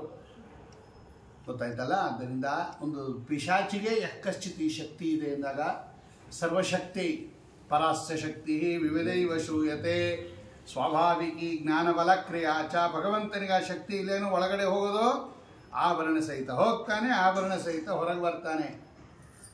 ಅದು ನೋಡಿ, ತನ್ನ ತಾಯಿಗೆ ಏನು ತೊಂದರೆ ಇಲ್ದಂಗೆ ಬರ್ತಾನೆ. ಚಕ್ರ ಹುಟ್ಟೋದು ಅಂದ್ರೇನು, ಶಂಖ ಹುಟ್ಟೋದು ಅಂದ್ರೇನು, ಅದೇಂಗೆ ಬರುತ್ತೆ ಅಂದ್ರೆ ನೋಡಿ ಸ್ವಾಮಿಯ ಮಹಿಮಾ ಅಲ್ಲೇ ಇರೋದು. ಬಹುಚಿತ್ರ ಜಗತ್ ಬಹುದಾಕರಣ ಪರಶಕ್ತಿರನಂತ ಗುಣ ಪರಮಃ. ಅದೇಂಗೆ ಪ್ರವೇಶ ಮಾಡಿದ ಭಗವಂತ ಈ ಪರೀಕ್ಷಿತ್ ರಾಜರ ಉತ್ತರಾದೇವಿಯ ಗರ್ಭವನ್ನ ಗದಾ ಸಹಿತ ಪ್ರವೇಶ ಮಾಡಿದ್ದಾನೆ. ಅವನು ಗದೆ ತಿರುಗಿಸ್ತಾ ಇದ್ದಾನೆ ಒಳಗಡೆ ಉತ್ತರಾದೇವಿಯ ಗರ್ಭದಲ್ಲಿ. ಉತ್ಕೃಷ್ಟವಾಗ್ತಕ್ಕಂತಹ ಪರೀಕ್ಷಿತ್ ರಾಜ ಹುಟ್ಟೋ ಸಂದರ್ಭದಲ್ಲಿ ಹೆಂಗೋದ ಭಗವಂತ, ಏನು ಆಶ್ಚರ್ಯ! ಭಗವಂತ ಹೋಗ್ತಾನೆ, ಸರ್ವತ್ರ ವ್ಯಾಪ್ತನಾಗಿರ್ತಕ್ಕಂಥ ಭಗವಂತ ಅಲ್ಲಿ ಇಲ್ಲೇನಲ್ಲಿ ಇದ್ದೇ ಇದ್ದಾನೆ. ಈ ವಿಷಯಗಳನ್ನೆಲ್ಲ ಸಮರ್ಥನೆ ಮಾಡಿ ವಾದಿರಾಜ ಸ್ವಾಮಿಗಳು ತೋರಿಸ್ತಾರೆ. ಅಂತಹ ವೈಭವೋಪೇತವಾಗಿರ್ತಕ್ಕಂತಹ ಸ್ವಾಮಿ ಅವತಾರ ಮಾಡಿರ್ತಕ್ಕಂಥ ಕಾಲದಲ್ಲಿ ವಸುದೇವ ಸ್ತೋತ್ರ ಮಾಡ್ತಾನೆ. ವಿನಿತೋಸಿ ಭವಾನ್ ಸಾಕ್ಷಾತ್ ಪ್ರಕೃತಿ ಪರಹ. ಸ್ವಾಮಿ ಗೊತ್ತೋ, ಲಕ್ಷ್ಮೀದೇವಿಗೂ ಕೂಡ ಸ್ವಾಮಿ ಆಗಿರ್ತಕ್ಕಂತಹ ಭಗವಂತ ಅಂತ ನಿಂಗೆ ಗೊತ್ತು. ಏನು ದಶ ದಿಕ್ಕುಗಳು ಹೊಳಿತಾ ಇದೆಯಂತೆ, ಪಳ ಪಳ ಪಳ ಪಳ ಅಂತ. ನಿಧಾನಕ್ಕೆ ಗಾಳಿ ಬೀಸ್ತಾ ಇದೆಯಂತೆ, ನಿಧಾನಕ್ಕೆ ನದಿಗಳು ಹರಿತಾ ಇದೆಯಂತೆ. ಹಸುಗಳೆಲ್ಲ ಆನಂದವಾಗಿ ಹಾಲು ಸುರಿಸ್ತಾ ಇದೆ, ಕರುಗಳೆಲ್ಲ ಆನಂದವಾಗಿ ಹಾಲು ಕುಡಿತಾ ಇದೆ. ಗಿಡದಲ್ಲಿ ಹೂವು ಹಣ್ಣು ಎಲ್ಲ ಅದಾಗದೆ ಅರಳಿಬಿಟ್ಟಿದೆಯಂತೆ. ಭಗವಂತ ಅವತಾರ ಮಾಡೋ ಕಾಲಕ್ಕೆ ಎಲ್ಲರ ಮನಸ್ಸು ಸುಪ್ರಸನ್ನವಾಗಿದೆ, ದಿಕ್ಕುಗಳು ಪ್ರಸನ್ನವಾಗಿದೆ. ಋಷಿಗಳ ಅಗ್ನಿ ಹೋಮಾಗ್ನಿ ಜೋರಾಗಿ ಉರಿತಾ ಇದೆ. ಆ ಹಸುಗಳಿಗೆಲ್ಲ ಆನಂದ ಆಗಿದೆಯಂತೆ. ನಮ್ಮನ್ನು ರಕ್ಷಣೆ ಮಾಡೋ ಪರಮಾತ್ಮ ಬರ್ತಾ ಇದ್ದಾನೆ ಅಂತ. ಹೀಗೆ ಪ್ರಕೃತ್ಯಭಿಮಾನಿ ದೇವತೆಗಳೆಲ್ಲ ಭಗವಂತನ ಆಗಮನ, ಭಗವಂತನ ಅವತಾರಕ್ಕೆ ಸಂತೋಷ ಪಡ್ತಾ ಇದೆ ಅಂತ ಭಾಗವತ ಹೇಳುತ್ತೆ. ಇಲ್ಲೂ ಹರಿವಂಶದಲ್ಲೂ ಇದೆ ಅದು. ಅಂದರೆ ಸ್ವಾಮಿ ಅವತಾರ ಮಾಡ್ತಾನೆ ಅಂದರೆ ಎಲ್ಲರಿಗೂ ಸಂತೋಷ, ಎಲ್ಲರಿಗೂ ಸಂತೋಷ. ಭೂಮಿಯಲ್ಲಿ ಅವತಾರ ಮಾಡಿದ ಭಗವಂತ, ಕೈ ಜೋಡಿಸ್ಬಿಟ್ಟ ವಸುದೇವ. ಆ ದಿವ್ಯ ರೂಪವನ್ನು ನೋಡಿ ವಸುದೇವ ಕೈ ಜೋಡಿಸಿ, ಸ್ವಾಮಿ ನೀನು ಲಕ್ಷ್ಮೀಪತಿ, ಗೊತ್ತು ನನಗೆ, ನನ್ನ ತಪಸ್ಸಿಗೆ ಮೆಚ್ಚಿ ಅವತಾರ ಮಾಡಿದ್ದೆ, ನನಗೆ ಅನುಗ್ರಹ ಮಾಡಿದ್ದೆ, ಆ ದೇವಾದಿ ದೇವ ನೀನು ವಾಸುದೇವ ಅಂತೆಲ್ಲ ಗೊತ್ತು. ಅವನು ಸ್ತೋತ್ರ ಮಾಡ್ತಾನೆ. ದೇವಕೀ ದೇವಿ ಸ್ತೋತ್ರ ಮಾಡ್ತಾಳೆ. ರೂಪಂ ಯತ್ತತ್ ಪ್ರಾಹುರವ್ಯಕ್ತಮಾದ್ಯಂ ಬ್ರಹ್ಮಜ್ಯೋತಿಂ ನಿರ್ಗುಣಂ ನಿರ್ವಿಕಾರಂ ಸತ್ತಾ ಮಾತ್ರಂ ನಿರ್ವಿಶೇಷಂ ನಿರೀಹಂ ವಿಷ್ಣು ಸಾಕ್ಷಾತ್ ವಿಷ್ಣುರಧ್ಯಾತ್ಮದೀಪಂ ಎಲ್ಲ ಸ್ತೋತ್ರ ಮಾಡ್ತಾರೆ. ವಾದಿರಾಜರು ಅದನ್ನು ಕೇಳ್ತಾರೆ. ನೀವು ಭಾಗವತ ನೋಡಿದ್ರೆ ಗೊತ್ತಾಗಲ್ವ ನಿಮಗೆ, ವಿಷ್ಣು ಸಾಕ್ಷಾತ್ ಪರಮಾತ್ಮ ಕೃಷ್ಣ ಅಂತ. ಇಷ್ಟೆಲ್ಲ ಇಟ್ಕೊಂಡು ನೀವು ಕೃಷ್ಣನನ್ನು ಒಂದು ಸಾಮಾನ್ಯ ಮಗು ಮನುಷ್ಯ ಅಂತ ಹೇಳ್ತೀರಲ್ಲ, ಅದು ಹೆಂಗೆ ಹೇಳ್ತೀರ ನೀವು? ನೋಡ್ರಿ, ವಸುದೇವ ತಂದೆ ಸ್ತೋತ್ರ ಮಾಡ್ತಾ ಇದ್ದಾನೆ, ತಾಯಿ ಸ್ತೋತ್ರ ಮಾಡ್ತಾ ಇದ್ದಾಳೆ. ಯಾವುದಾದ್ರೂ ಒಂದು ಕೂಸನ್ನು ತಾಯಿ ಸ್ತೋತ್ರ ಮಾಡೋದು ನೋಡಿದ್ದೀರಾ ಲೋಕದಲ್ಲಿ? ಏನು ಹೇಳ್ತಾರೆ ವಾದಿರಾಜರು? ಮಗು ಹುಟ್ಟಿದ ತಕ್ಷಣ ಕೈ ಜೋಡಿಸ್ಬಿಟ್ಟು ಮಗುನ ಪ್ರಾರ್ಥನೆ ಮಾಡೋದು ಇದೆಯಾ ಲೋಕದಲ್ಲಿ? ನೋಡಿ, ದೇವಕಿ ಮಾಡಿದ್ದಾರೆ. ಅದರಿಂದ ಗೊತ್ತಾಗತ್ತೆ ವಾದರಾಜರು ಕೇಳ್ತಾರೆ, ಯಾರು ಮುನಿಶಿವಜಿ ಇದೆ. ಅದಕ್ಕಿಂತ ಮುಂಚೆ ಗರ್ಭಸ್ತುತಿ ಇದೆ, ಇಲ್ಲಿಲ್ಲ. ಅಲ್ಲಿ ಗರ್ಭಸ್ತುತಿ ಇದೆ. ನಾಡದ್ದು ಅದನ್ನು ಚಿಂತನೆ ಮಾಡ್ತಾ ಇದ್ದೀವಿ ಗರ್ಭಸ್ತುತಿಯನ್ನು. ನೋಡ್ರಿ, ಬ್ರಹ್ಮದೇವರು ಬಂದು ಗರ್ಭದಲ್ಲಿದ್ದಾಗ ಸ್ತೋತ್ರ ಮಾಡಿಬಿಟ್ಟು ಹೋಗಿದ್ದಾರೆ. ಲೋಕದಲ್ಲಿ ಗರ್ಭದಿಂದ ಹೊರಗೆ ಬಂದ ಮೇಲೆ ಸ್ತೋತ್ರ ಮಾಡೋದು ಕಂಡಿದೆ. ತಾಯಿ ಉದರದಲ್ಲಿದ್ದಾಗ ಯಾರನ್ನ ಸ್ತೋತ್ರ ಮಾಡ್ತಾರ? ಆರ್ತಿ ಬನ್ನಿ ಅಂತ ಕರೆದಿರ್ತಾರಪ್ಪ, ಈ ಗರ್ಭಿಣಿಗೆ ಆರ್ತಿ ಮಾಡ್ತಾರೆ. ಅವಾಗ ಯಾರನ್ನ ಗರ್ಭಿಣಿ ಮುಂದೆ ನಿಂತ್ಕೊಂಡು ನಮಸ್ಕಾರ ಮಾಡಿ ಸ್ತೋತ್ರ ಮಾಡಕ್ಕೆ ಶುರು ಮಾಡ್ತಾರ. ಸದ್ಯ ದೇವ್ರ ಸ್ತೋತ್ರ ಮಾಡಿದರೆ ಸಾಕಾಗಿದೆ, ಹರಟೆ ಹೊಡಿದೇನೆ. ಗರ್ಭಿಣಿ ಸ್ತೋತ್ರ ಮಾಡ್ತಾರ ಅಥವಾ ಗರ್ಭಸ್ಥ ಶಿಶುವನ್ನು ಸ್ತೋತ್ರ ಮಾಡ್ತಾರ? ಯಾರಾದರೂ ಮಾಡ್ತಾರ? ಬ್ರಹ್ಮದೇವರು ಮಾಡ್ಯಾರ ನೋಡ್ರಿ. ಇನ್ನು ದೇವಕಿ ಉದರದಲ್ಲಿದ್ದಾನೆ ಭಗವಂತ. ರುದ್ರದೇವರನ್ನ ಕರ್ಕೊಂಬಂದು ಗರ್ಭದಲ್ಲಿರುವ ಪರಮಾತ್ಮನನ್ನ ಕುರಿತು ಸ್ತೋತ್ರ ಮಾಡಿದ್ದಾರೆ. ಅಲ್ಲಿಗೆ ಬ್ರಹ್ಮದೇವರು ಸ್ತೋತ್ರ ಮಾಡಿದ್ದಾರೆ ಅಂದರೆ ಅವನು ಯಾರಾಗಿರ್ಬೇಕು? ಅವನು ಬ್ರಹ್ಮದೇವರಿಗಿಂತ ಏನಾಗಿರ್ಬೇಕು? ಮೇಲಿರಬೇಕು. ಅದು ಗಂಡಸಾಗಿರೋದ್ರಿಂದ ಯಾರಾಗಿರ್ಬೇಕು? ಇರೋದೇ ಬ್ರಹ್ಮದೇವರಿಗೆ ಇಬ್ಬರೇ ಮೇಲೆ. ಯಾರ್ಯಾರು?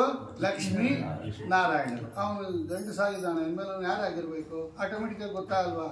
ನಾನೇನೋ ನೂನೇನ ನನು ನುನ್ನಃ ನಾನೋ ನೂನಂ ನಾನೇ ನಾನು ನನಾ ನುನ್ನಃ. ಸ್ತೋತ್ರ ಅದೇ ಹೇಳೋದು. ಅದು ಸುಮಧ್ವರ್ಯ. ಅವರಿಬ್ಬರೇ, ಇವರು ಇನ್ನ ಮೇಲೆ ಇರೋದು. ಅದು ಗಂಡು ಕೂಸು ಅಂದಮೇಲೆ ಭಗವಂತ ಅಂತ ಅರ್ಥ ಆಗಲ್ವಾ ಅಂತ ಕೇಳ್ತಾರೆ ವಾದಿರಾಜ ಸ್ವಾಮಿಗಳು. ಅದೇ ಕೈಮುತ್ತಿನ ನ್ಯಾಯದಿಂದ ಗೊತ್ತಾಗುತ್ತೆ. ಅಂದ್ರೇನು? ತಾಯಿಯ ಗರ್ಭದಲ್ಲೇ ಇದ್ದಾಗ ಬ್ರಹ್ಮದೇವರು ಸ್ತೋತ್ರ ಮಾಡಿದ್ದಾರೆ ಅಂದರೆ ಆ ಗರ್ಭಸ್ಥ ಶಿಶುವಿನ ಗುಣಗಳು ಈಗಾಗಲೇ ಇವರಿಗೆ ಗೊತ್ತಾಗಿದೆ ಅಂತ ಅರ್ಥ. ಅದು ಹೆಂಗೆ ಗೊತ್ತಾಗ್ಬಿಡುತ್ತೆ? ತಾಯಿ ಗರ್ಭದಲ್ಲಿದ್ದಾಗ ಕೂಸು ಮುಂದೆ ಏನಾಗುತ್ತೆ ಅಂತ ಯಾರಿಗಾದ್ರೂ ಗೊತ್ತಾ? ಮಹಾ ರೌಡಿ ಆಗ್ಬೋದು, ಒಳ್ಳೆಯವನಾಗ್ಬೋದು, ಮೋಸಗಾರ ಆಗ್ಬೋದು, ಹರಿಭಕ್ತ ಆಗ್ಬೋದು, ಏನು ಬೇಕಾರ ಆಗ್ಬೋದಲ್ವಾ? ಮತ್ತು ಅದೇನು ಸ್ತೋತ್ರ ಮಾಡಿದ್ರಿ? ಪದಾರ್ಥ ಗೊತ್ತಿಲ್ಲದೆ ಹೆಂಗೆ ಸ್ತೋತ್ರ ಮಾಡಿದ್ರಿ ಅಂದರೆ ಗೊತ್ತು.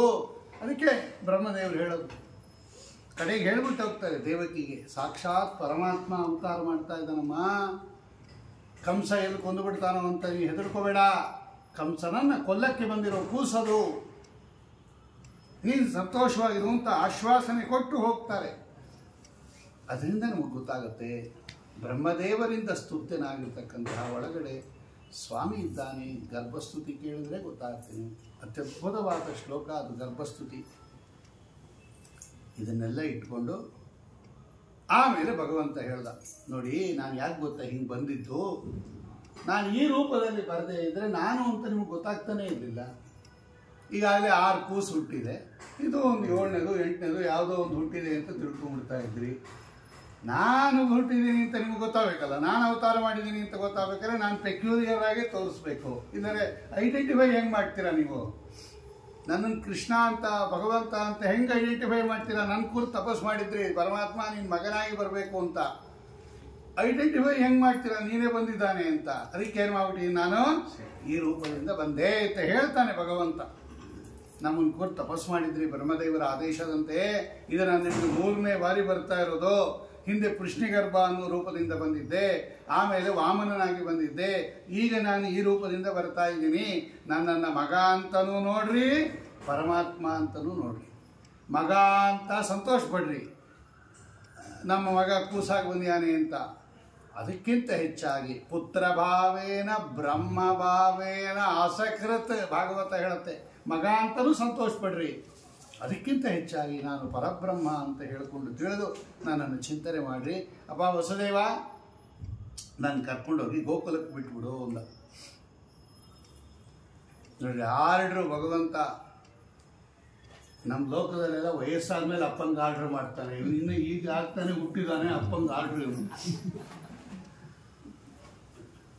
ನೀ ಸುಮ್ಮನೆ ಕೂತ್ಕೊ, ನಿಂಗೇನು ಗೊತ್ತಾಗಲ್ಲ ಅಂತ ಆಮೇಲೆ ಹೇಳ್ತಾರೆ ಅಪ್ಪಂಗೆ. ನಾ ಹೇಳ್ದಂಗೆ ಕೇಳು, ಸುಮ್ಮನೆ ಸಾಕದು, ನಿನ್ನ ಹೋಗಬೇಡ, ಹಂಗೆಲ್ಲ ಮಾಡಬೇಡ ಅಂತ. ಇವನಿನ್ನ ಈಗ ತಾನೇ ಅವತಾರ ಮಾಡ್ತಾ ಇದ್ದಾನೆ. ಅಪ್ಪಂಗೆ ಹೇಳ್ದ, ಅಪ್ಪ ನಾನು ಕರ್ಕೊಂಡೋಗಿ ಮಧುರಾಪಟ್ಟಣಕ್ಕೆ ಇರಲ್ಲ, ನಾನು ಗೋಕುಲಕ್ಕೆ ಬಿಟ್ಬಿಡೋ, ನಾನು ಕರ್ಕೊಂಡೋಗಿ ಗೋಕುಲಕ್ಕೆ ಬಿಟ್ಬಿಡೋ. ಅಲ್ಲೊಂದು ಹೆಣ್ಣು ಕೋಸು ಹುಟ್ಟಿದೆ, ಅದನ್ನು ತೊಗೊಂಡು ಏನು ಮಲಗಿಸು. ಚಾಚೂ ತಪ್ಪದೆ ವಸುದೇವ ತೊಗೊಂಡಿದ್ದಾನೆ. ಯಾಕೆ ಅವನು ಗೊತ್ತು, ವಿದಿತೋಸಿ ಭವಾನ್ ಸಾಕ್ಷಾತ್. ಕೈ ಜೋಡಿಸು. ಇಲ್ಲೊಂದು ಪ್ರಶ್ನೆ ಬಂತು, ಯಾಕೆ ಭಗವಂತ ಗೋಕುಲಕ್ಕೆ ಹೋದ? ಹೆಜ್ಜೆ ಹೆಜ್ಜೆಗೆ ಕೃಷ್ಣಾವತಾರದಲ್ಲಿ ಪ್ರಾಬ್ಲಮ್ಮು ಸೊಲ್ಯೂಷನ್. ಅದಕ್ಕೆ ರುಕ್ಮಿಣೀಶ ವಿಜಯ ಓದಬೇಕು. ಇಲ್ಲೂ ಇದೆ, ಹರಿವಂಶದಲ್ಲೂ ಇದೆ ಆ ವಿಷಯ. ಗೋಕುಲಕ್ಕೆ ಯಾಕೆ ಹೋದ ಭಗವಂತ? ಕಂಸನನ್ನು ಕೊಂದಕ್ಕೆ ಬಂದಿರತಕ್ಕಂತಹ ಕೃಷ್ಣ ಇಲ್ಲೇ ಇದ್ದಾನೆ. ಕಂಸ ಇನ್ನೊಂದು 5 ನಿಮಿಷಕ್ಕೆ ಬರ್ತಾನೆ. ಅವನು ಎಲ್ಲಿಗೆ? ಅದೇ ಜೈಲಿಗೆ ಬರ್ತಾನೆ. ಕೊಂದು ಬಿಡ್ಬೋದಾಗಿತ್ತು. ಅವನು ಬರೋ ಅಷ್ಟರಲ್ಲಿ ಏನು ಮಾಡ್ದ ಇವನು? ರಾತ್ರಿ ಇವನೇನು ಮಾಡಿಬಿಟ್ಟ? ನಿಶಾಪಲಾಯನ ಅಂತ ಸಮುದ್ರ ಇದ್ದಲ್ಲಿ ಬಂದಂಗೆ ರಾತ್ರಿ ಓಡೋಗ್ಬಿಟ್ರಂತೆ. ಮಧ್ವರಾಯರ ಹತ್ರ ವಾದ ಮಾಡಕ್ಕೆ ಬಂದವರು.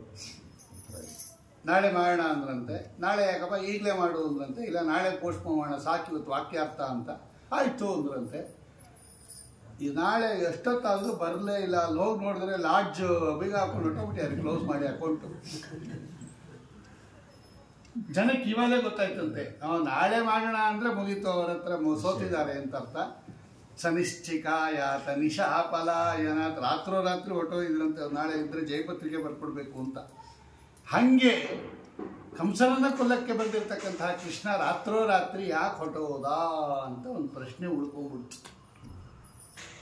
ಹರಿವಂಶದಲ್ಲೂ ಇದೆ ಅದು ಇದು ಇದೆ. ಯಾಕೆ ಹೋದ ಭಗವಂತ ಅಂದರೆ ಹರಿವಂಶ ಏನು ಹೇಳುತ್ತೆ ಅಂದರೆ, ನೋಡಿ ಇದಕ್ಕೆಲ್ಲ ಕಾರಣ ತಿಳ್ಕೋಬೇಕು. ಇಲ್ಲದ್ರೆ ಭಗವಂತ ದೋಷ ಆಗ್ಬಿಡ್ತಾನವನು.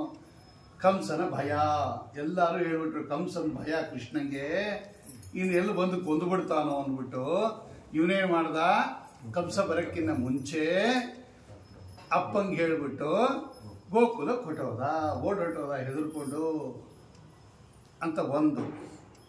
ಅಷ್ಟೇ ಅಲ್ಲ, ಆ ಹೆಣ್ಕೂಸನ್ ಬೇರೆ ಇಲ್ಲಿ ತಂದು ಮಲಗಿಸು ಅಂದ. ಕೊಲ್ಲೋದಾದ್ರೆ ಇದನ್ನ ಕೊಲ್ಲಿ ಅಂತ ಕೆಲವರು ಹಿಂಗಿರ್ತಾರ. ಅವರು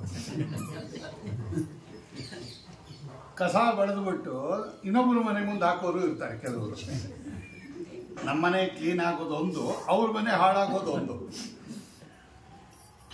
ಒಂದ್ ಕಡೆ ಇಟ್ಟಿರಬೇಕು ಅಥವಾ ಮೋರಿಗಿರಿಗೆ ಹಾಕ್ಬೋದು. ಇವ್ರ ಮನೆ ಮುಂದೆ ಹಾಕ್ಬಿಡೋದು ಕಸ. ನಮ್ಮನೆ ಕ್ಲೀನು, ಅವ್ರ ಮನೆ. ಹಂಗೆ ಇವನ್ ತಪ್ಪಿಸ್ಕೊಂಡ್ಬಿಟ್ಟು ಆ ಕೂಸನ್ನು ಸಿಕ್ಕಾಕಿಸ್ಬಿಟ್ನಲ್ಲ ಇವನು. ಅದನ್ನ ಕೊಂದ್ರೆ ಪರವಾಗಿಲ್ವಾ? ಹಾಗಾದ್ರೆ ಈಗ ಆ ಹೆಣ್ಣು ಕೂಸನ್ನು ಕೊಂದ್ರೆ ಪರವಾಗಿಲ್ವಾ?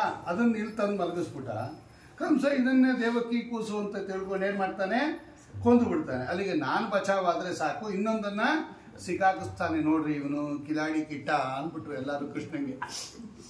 ನೋಡ್ರಿ ಏನ್ ಪ್ರಾಬ್ಲಮ್ ರೀ ಕೃಷ್ಣಾವತಾರದಲ್ಲಿ. ಹೆಜ್ಜೆಗೆ ಪ್ರಾಬ್ಲಮ್ಮು.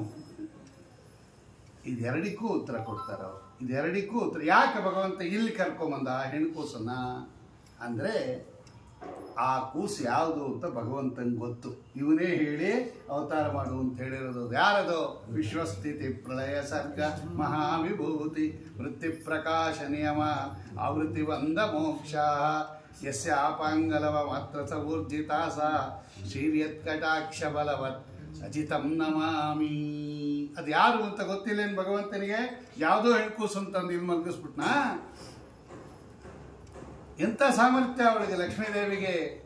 ಯಂಕಾಮಯೇತ್ಯಾದಿ ಶ್ರುತಿಗಳೆಲ್ಲ ಪಂಕಜ ಭವಮುಖ ಸುಮನಸರು ಕಿಂಕರರೆನ್ನುತ್ತ ಪೊಗಳುತ್ತೀರೇ. ಶಂಕೆಯುಂಟೆ ನಿನ ಮಹಿಮೆಗಳಲ್ಲಿ ಶಶಾಂಕ ಸೋದರಿ ಆತಂಕವ ಬಿಡಿಸೆ ಅಂಬೋರು ಹೇ ಕ್ಷಣೆ ಲಂಬಾಲಕೆ ಜಗದಂಬಾ ಪೊರೆಯೇ ಸತತ ಗಂಭೀರ ಗಜಗಮನೆ ಅಂಬೋರು ಹೇ ಕ್ಷಣೆ. ಪ್ರಸಂತ ದೇವನಾಮ. ಯಾರವರು? ಯಂಕಾಮಯೇತಂತ ಮುಗ್ರಂ ಕೃಣೋಮಿ ತಂ ಬ್ರಹ್ಮಾಣಂ ತಮರ್ಷಿಂ ತಂ ಸುಮೇಧಾಂ. ಆ ಸಾಮರ್ಥ್ಯೋಪೇತಳಾದ ಲಕ್ಷ್ಮೀದೇವಿ ಅಂತ ಭಗವಂತನಿಗೆ ಗೊತ್ತಿತ್ತು. ಅದಕ್ಕೆ ಆ ಕೂಸನ್ ತಂದು ಇಲ್ಲಿ ಮಲಗಿಸು ಅಂತ ಹೇಳಿದ್ದು. ಯಾವುದೋ ಕೂಸನ್ ತಂದು ಸಿಗಾಕ್ಸ್ಬಿಟ್ಟಿಯಾನೆ ಅಂತ ತಿಳ್ಕೊಬೇಡ್ರಿ. ಸರಿ, ಇವನೇ ಯಾಕೆ ಹೋದ? ಹಾಗಾದ್ರೆ ಇವನೇ ಕೊಂದು ಬಿಡ್ಬೋದಾಗಿತ್ತಲ್ಲ ಅಂತ ಹೇಳಿದ್ರೆ ಹರಿವಂಶ ಉತ್ತರ ಕೊಡುತ್ತಲಿಕ್ಕೆ. ಭಗವಂತನಿಗೆ ಭಯ ಇಲ್ಲ, ಯಾರ ಭಯನೂ ಇಲ್ಲ. ಭಯ ಅನ್ನೋದೊಂದು ದೋಷ. ನೀವು ದೋಷ ದೂರ ಪರಮಾತ್ಮ ಅಂತ ಹೇಳ್ಬಿಟ್ಟು ಕೃಷ್ಣನಿಗೆ ಭಯ ಅಂದರೆ ದೋಷ ಬಂದ್ಬಿಡುತ್ತೆ. ಭಗವಂತನಿಗೆ ಹಂಗೆ ಹೇಳಬಾರ್ದು, ಹೇಳಬಾರ್ದು, ಚಿಂತನೆಯೂ ಮಾಡಬಾರ್ದು. ಅವನು ಭಯದಿಂದ ಹೋಗಿದ್ದಲ್ಲ. ಅವರೆಲ್ಲ ಭಯದಿಂದ ಹೋಗಿದ್ದಾನೆ ಅಂದರು ಪೂರ್ವಪಕ್ಷ. ಭಯದಿಂದ ಹೋಗಿದ್ದಲ್ಲ. ಮತ್ತು ಯಾಕೆ ಹೋದ ಅಂದರೆ ಹರಿವಂಶ ಹೇಳುತ್ತೆ, ಭಯ ಬಂದದ್ದು ವಸುದೇವನಿಗೆ. ಕೃಷ್ಣನಿಗಲ್ಲ, ವಸುದೇವನಿಗೆ ಭಯ.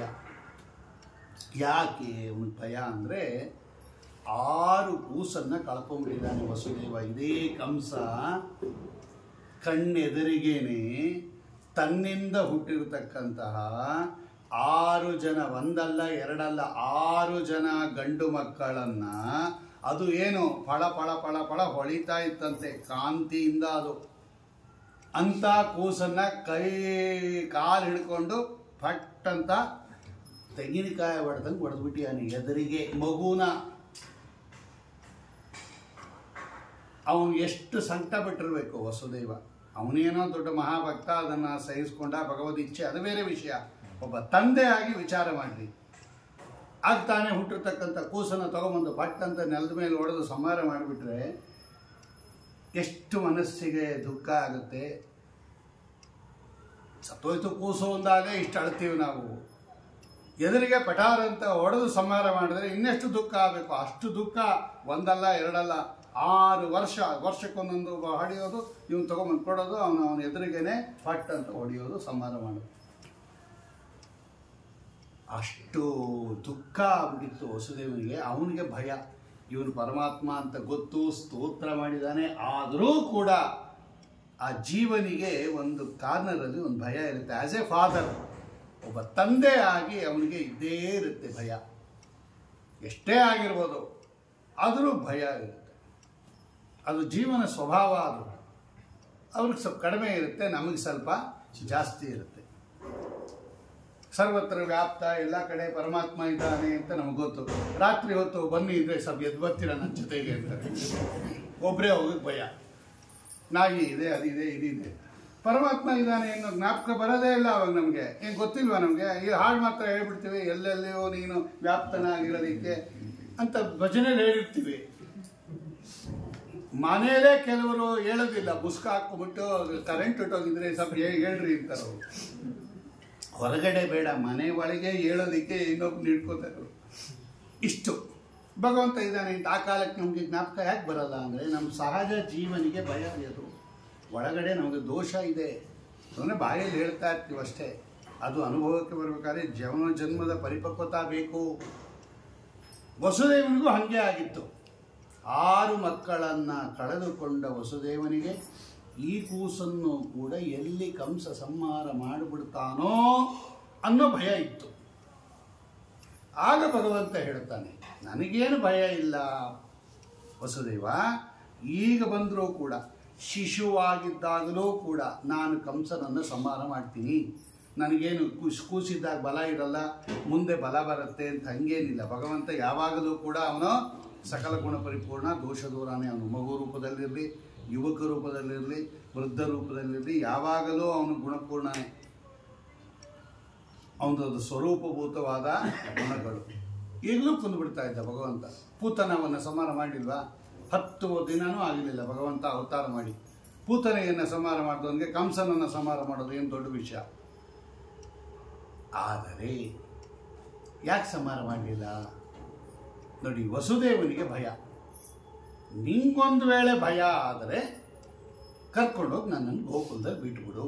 ನೋಡು, ಭಗವಂತ ನಂಗೆ ಭಯ ಅಂತ ಹೇಳಿಲ್ಲ, ಹರಿವಂಶ ಇದೆ ಆ ಮಾತು. ನಿನಗೊಂದು ವೇಳೆ ಭಯ ಆದರೆ, ಎಲ್ಲಿ ಕಂಸ ಬಂದು ನನ್ನನ್ನು ಕೊಂದುಬಿಡ್ತಾನೋ ಅಂತ ನಿನಗೆ ಭಯ ಆದರೆ, ನನಗೇನು ಭಯ ಇಲ್ಲ. ನಿನಗೇನಾದರೂ ಭಯ ಆದರೆ ನಾನು ಕರ್ಕೊಂಡೋಗಿ ಗೋಕುಲಕ್ಕೆ ಬಿಟ್ಟುಬಿಡು. ಭಯ ಆಗಿದ್ದು ವಸುದೇವನಿಗೆ ಹೊರತು ಯಶೋಧ ಇವಳು ದೇವಕಿಗೂ ಭಯ. ಭಾಗವತದಲ್ಲಿದೆ, ಉಪಸಂಹರ ವಿಶ್ವಾತ್ಮನ್, ಈ ರೂಪ ಮರೆ ಮಾಡ್ಕೊ, ನಂಗೆ ದಿಗಲಾಗ್ತಾ ಇದೆ ಅಂತ ಹೇಳೋರು. ಅಂದರೆ ದೇವಕಿಗೂ ಭಯ, ವಸುದೇವನಿಗೂ ಭಯ. ತಂದೆ ತಾಯಿಗಳು ಕಳ್ಕೊಂಬಿಟ್ಟಿರ್ತಾರೆ ಮಕ್ಕಳು, ಇದು ಎಲ್ಲಿ ಹೊಟ್ಟೋಗುತ್ತೋ ಅಂತ ಹಿಂದಿನದ್ದೆಲ್ಲ ಜ್ಞಾಪಿಸ್ಕೊಂಡು ಇದು ಆದಾಗ ಭಯ ಆಗತ್ತೋ ಇಲ್ಲ ಆ ಸಂದರ್ಭದಲ್ಲಿ, ಅದು ಸಹಜ. ಅದು ವಸುದೇವನಿಗೆ ಭಯ ಆಯಿತು. ಅದಕ್ಕೆ ಭಗವಂತ ಹೇಳ್ದ, ನಿಂಗೆ ಭಯ ಆದರೆ ಕರ್ಕೊಂಡೋಗಿ ಬಿಟ್ಬಿಡು ಅಂತ ಹರಿವಂಶ ಹೇಳ್ತು. ವಾದಿರಾಜ ಸ್ವಾಮಿಗಳು ಒಂದು ಹೇಳ್ತಾರೆ, ಅದು ಹೇಳ್ಬಿಟ್ಟು ಬಿಟ್ಟುಬಿಡ್ತೀನಿ. ಕೃಷ್ಣಾವತಾರ ಅಂದರೆ ಇಷ್ಟೇ, ಬರೋ ದೋಷಗಳೆಲ್ಲ ಪರಿಹಾರ ಮಾಡಿಬಿಟ್ರೆ ಆಯಿತು. ಕೃಷ್ಣಾವತಾರ ಕರೆಕ್ಟ್ 100ಕ್ಕೆ 100 ನಂಬರ್, ಎಲ್ಲ ಡೆಸ್ಟಿನೇಷನಲ್ಲಿ ಪಾಸ್ ಆಗ್ಬಿಡ್ತೀರ ನೀವು. ವಾದಿರಾಜ ಸ್ವಾಮಿಗಳು ಹೇಳ್ತಾರೆ, ಕಂಸ ಮಹಾದುಷ್ಟ, ಇವನಿಗೆ ಈ ಥರ ಅನಾಯಾಸ ಮರಣ ಬರಬಾರದು. ಅನಾಯಾಸ ಮರಣ ಅಂದರೆ ಇದ್ದಕ್ಕಿದ್ದಂತೆ ಸತ್ತೋಗ್ಬಿಡ್ಬೇಕು. ಮಾತಾಡ್ತಾ ಇರಬೇಕು, ನಮಸ್ಕಾರ ಮಾಡ್ತಾ ಇರಬೇಕು, ದೇವ್ರ ಪೂಜೆ ಮಾಡಬೇಕು, ಹಾಗೆ ಮರಣ ಹೊಂದ್ಬಿಡ್ಬೇಕು. ಅಂದರೆ ವಿಪರೀತ ನೋವನ್ನು ಅನುಭವಿಸಿ ಪ್ರಾಣೋತ್ಕ್ರಮಣ ಕಾಲದಲ್ಲಿ ತುಂಬ ದುಃಖ ಪಟ್ಟು ಸಾಯಬಾರ್ದು. ಅನಾಯಾಸವಾಗಿ ಮರಣ ಬರಬೇಕು. ಅನಾಯಾಸೇನ ಮರಣಂ ವಿನಾದೈನ್ಯೇನ ಜೀವನಂ. ಭಗವಂತನ ಹತ್ರ ಕೇಳಬೇಕಂತೆ ಇದೆರಡು. ಯಾರಿಗೆ ಅನಾಯಾಸ ಮರಣ ಬರೋದು? ಸಜ್ಜನರಿಗೆ ಬರಬೇಕು. ಇವನೆಂಥವನು? ಇವನು ಮಹಾದುಷ್ಟ. ಇವನು ಯಾರೋ? ಕಾಲನೇಮಿ. ಇವನಿಗೆ ಅನಾಯಾಸ ಮರಣ ಬರಬಾರದು. ತಕ್ಷಣ ಕೊಂದುಬಿಡ್ತೀನಿ ನಾನು, ಇವಾಗ ಬರ್ತಾನೆ ಹಂಗೆ ಬರಬಾರ್ದು. ಇವನು ದುಃಖ ಪಟ್ಟು ಕೆಮೊಥೆರಪಿ ಮಾಡಿಸ್ಕೊಂಡು ಮೂಗುಗಂಟು ಟ್ಯೂಬು, ಬಾಯಿಗೊಂಟು ಟ್ಯೂಬು, ಅಲ್ಲೆಲ್ಲ ಒಂದು ಎಲ್ಲ ಕಡೆ ಮೈಗೆಲ್ಲ ಟ್ಯೂಬ್ ಹಾಕಿಸ್ಕೊಂಡು ಅವ್ರಿಗೊಂದು 20 ಲಕ್ಷ ಖರ್ಚು ಮಾಡಿ ಇವನು ಕಷ್ಟಪಟ್ಟು ಯಾವತ್ತೋ ಒಂದು ದಿವಸ ಡಮಾರ್ ಅನ್ಬೇಕು. ಯಾರು? ದುಷ್ಟರು. ಹಿಂಗೆ ಸಾಯ್ಬೇಕು ದುರ್ಜನರು. ನಾನು ಇವಾಗೇನಾದರೂ ಗೋಕುಲಕ್ಕೆ ಹೊರಟೋದ್ರೆ ಆ ದುರ್ಗಾದೇವಿ ಹೇಳ್ತಾಳೆ, ನಿನ್ನನ್ನು ಕೂಸು ಹುಟ್ಟುಬಿಟ್ಟಿದೆ ಅಂತ. ನನ್ನನ್ನು ಸಂಹಾರ ಮಾಡೋಕ್ಕೆ ಒಬ್ಬೊಬ್ಬರನ್ನೇ ಕಳಿಸ್ತಾನೆ. ಯಾರನ್ನ? ಇವನ ಬೆಟಾಲಿಯನ್ನ. ನಾವು ಒಬ್ಬೊಬ್ಬರನ್ನೂ ಸಂಹಾರ ಮಾಡಿದಾಗ ಇವನು ಹೆಂಗಾಗತ್ತೆ? ಇವನಿಗೆ ದುಃಖ ಆಗುತ್ತೆ. ಆ ದುಃಖ ಮರೆಯೋಷ್ಟೊತ್ತಿಗೆ ಇನ್ನೊಬ್ಬನ ಡಮಾರ್ ಅನ್ನಿಸ್ತೀನಿ ನಾನು.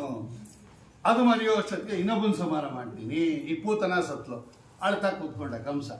ಅದೊಂದು ವೈಕುಂಠ ಸಂಹಾರ ಅದನ್ನೇ ಆಯಿತು. ಈ ಶಕಟಾಸುರನ ಸಂಹಾರ ಮಾಡ್ದ, ಅದು ಮುಗೀತು. ತೃಣಾವರ್ತನ ಸಂಹಾರ ಮಾಡ್ದ, ಅದು ಮುಗಿಯಿತು. ವತ್ಸಾಸುರನ ಸಂಹಾರ ಮಾಡ್ದ, ಅದು ಮುಗೀತು. ಧೇನುಕಾಸುರನ ಸಂಹಾರ ಮಾಡ್ದ, ಅದು ಮುಗೀತು. ವ್ಯೋಮಾಸುರನ ಸಂಹಾರ ಮಾಡ್ದ, ಅದು ಮುಗೀತು. ಈ ಕಾಳಿಂಗನನ್ನ ಮರ್ದನ ಮಾಡ್ದ, ಅದಾಯಿತು. ಕೇಶಿಯನ್ನ ಸಂಹಾರ ಮಾಡ್ದ, ಅದು ಮುಗೀತು. ಅರಿಷ್ಟಾಸುರನ ಸಂಹಾರ ಮಾಡ್ದ, ಅದು ಮುಗೀತು. ಚಾಣೂರ ಮುಷ್ಟಿಕನ್ನ ಸಂಹಾರ ಮಾಡ್ದ, ಅದು ಮುಗೀತು. ಇವನ್ನೇ ಸಂಹಾರ ಮಾಡ್ದ. ನೋಡಿ, ಹಿಂಗೆ ಕೆಲವರು ಮೈಲಿಗೆ 10 ದಿವಸ ಆಯಿತು, 11ನೇ ದಿವಸ ಇನ್ಯಾರು ಡಮಾರ ಅಂತ, ಇನ್ನೊಂದು 10 ದಿವಸ ಅದು ನೀರಾಯಿತು, ಇನ್ನೊಂದು ಮೈ ಒಳ್ಳೆಲ್ಲ ತಿಂಗಳು ಪೂರ್ತಿ ಮೈಗೆನೆ ಅವ್ನು ಸಾಕಾಗಿ ಹೋಗುತ್ತೆ. ಹಿಂಗಾಗತ್ತೆ ಕೆಲವ್ರ ಮನೆಯಲ್ಲಿ. ಹಂಗೆ ಇವನು ದುಃಖ ಪಟ್ಟು ಏನಾಗಬೇಕು? ಇವನು ಕಡೆಗೆ ಸಾಯ್ಬೇಕೇ ಹೊರತು ಅನಾಯಾಸ ಮರಣ ಬರಬಾರದು ಅನ್ನೋ ದೃಷ್ಟಿಯಿಂದ ಭಗವಂತ ಗೋಕುಲಕ್ಕೆ ಹೋದ ಅನ್ನೋ ವಿಷಯವನ್ನ ವಾದಿರಾಜ ಸ್ವಾಮಿಗಳು ರುಕ್ಮಿಣೀಶ ವಿಜಯದಲ್ಲಿ ಬರೀತಾರೆ. ಒಟ್ನಲ್ಲಿ ತಾತ್ಪರ್ಯ ಏನೋ, ಭಗವಂತನಿಗೆ ಭಯ ಯಾವುದು, ದೋಷ ಇಲ್ಲ. ದೋಷ ದೂರನಾಗಿರ್ತಕ್ಕಂಥವನು ಶ್ರೀಹರಿ ಅಂತ ತೋರಿಸಿ, ನಾಳೆ ದಿವಸ ಇಲ್ಲೇನಾಯಿತು, ಅಲ್ಲೇನಾಯಿತು, ನಂದಗೋಪನ ಮನೆಯಲ್ಲಿ ಏನಾಯಿತು, ಇಲ್ಲಿ ದುರ್ಗಾದೇವಿ ಹೆಂಗೆ ಅವತಾರ ಮಾಡಲು, ಕೃಷ್ಣನ ಬಾಲಲೀಲೆಗಳು, ಅದ್ಭುತವಾದ ಸ್ವಾಮಿಯ ವ್ಯಾಪಾರ, ಅದೆಲ್ಲ ನಾಳೆ ಚಿಂತನೆ ಮಾಡೋಣ. ಶ್ರೀಕೃಷ್ಣ ಅರ್ಪಣಮಸ್ತು. ಕಾಯೇನ ವಾಚ ಮನಸೇಂದ್ರಿಯರ್ವಾ ವಿದ್ಯಾತ್ಮನಾ ವಾ ಪ್ರಕೃತಿ ಸ್ವಭಾವಾತ್ ಕರೋಮಿ ಯತ್ಯತ್ ಸಕಲಂ ಪರಸ್ಮೈ.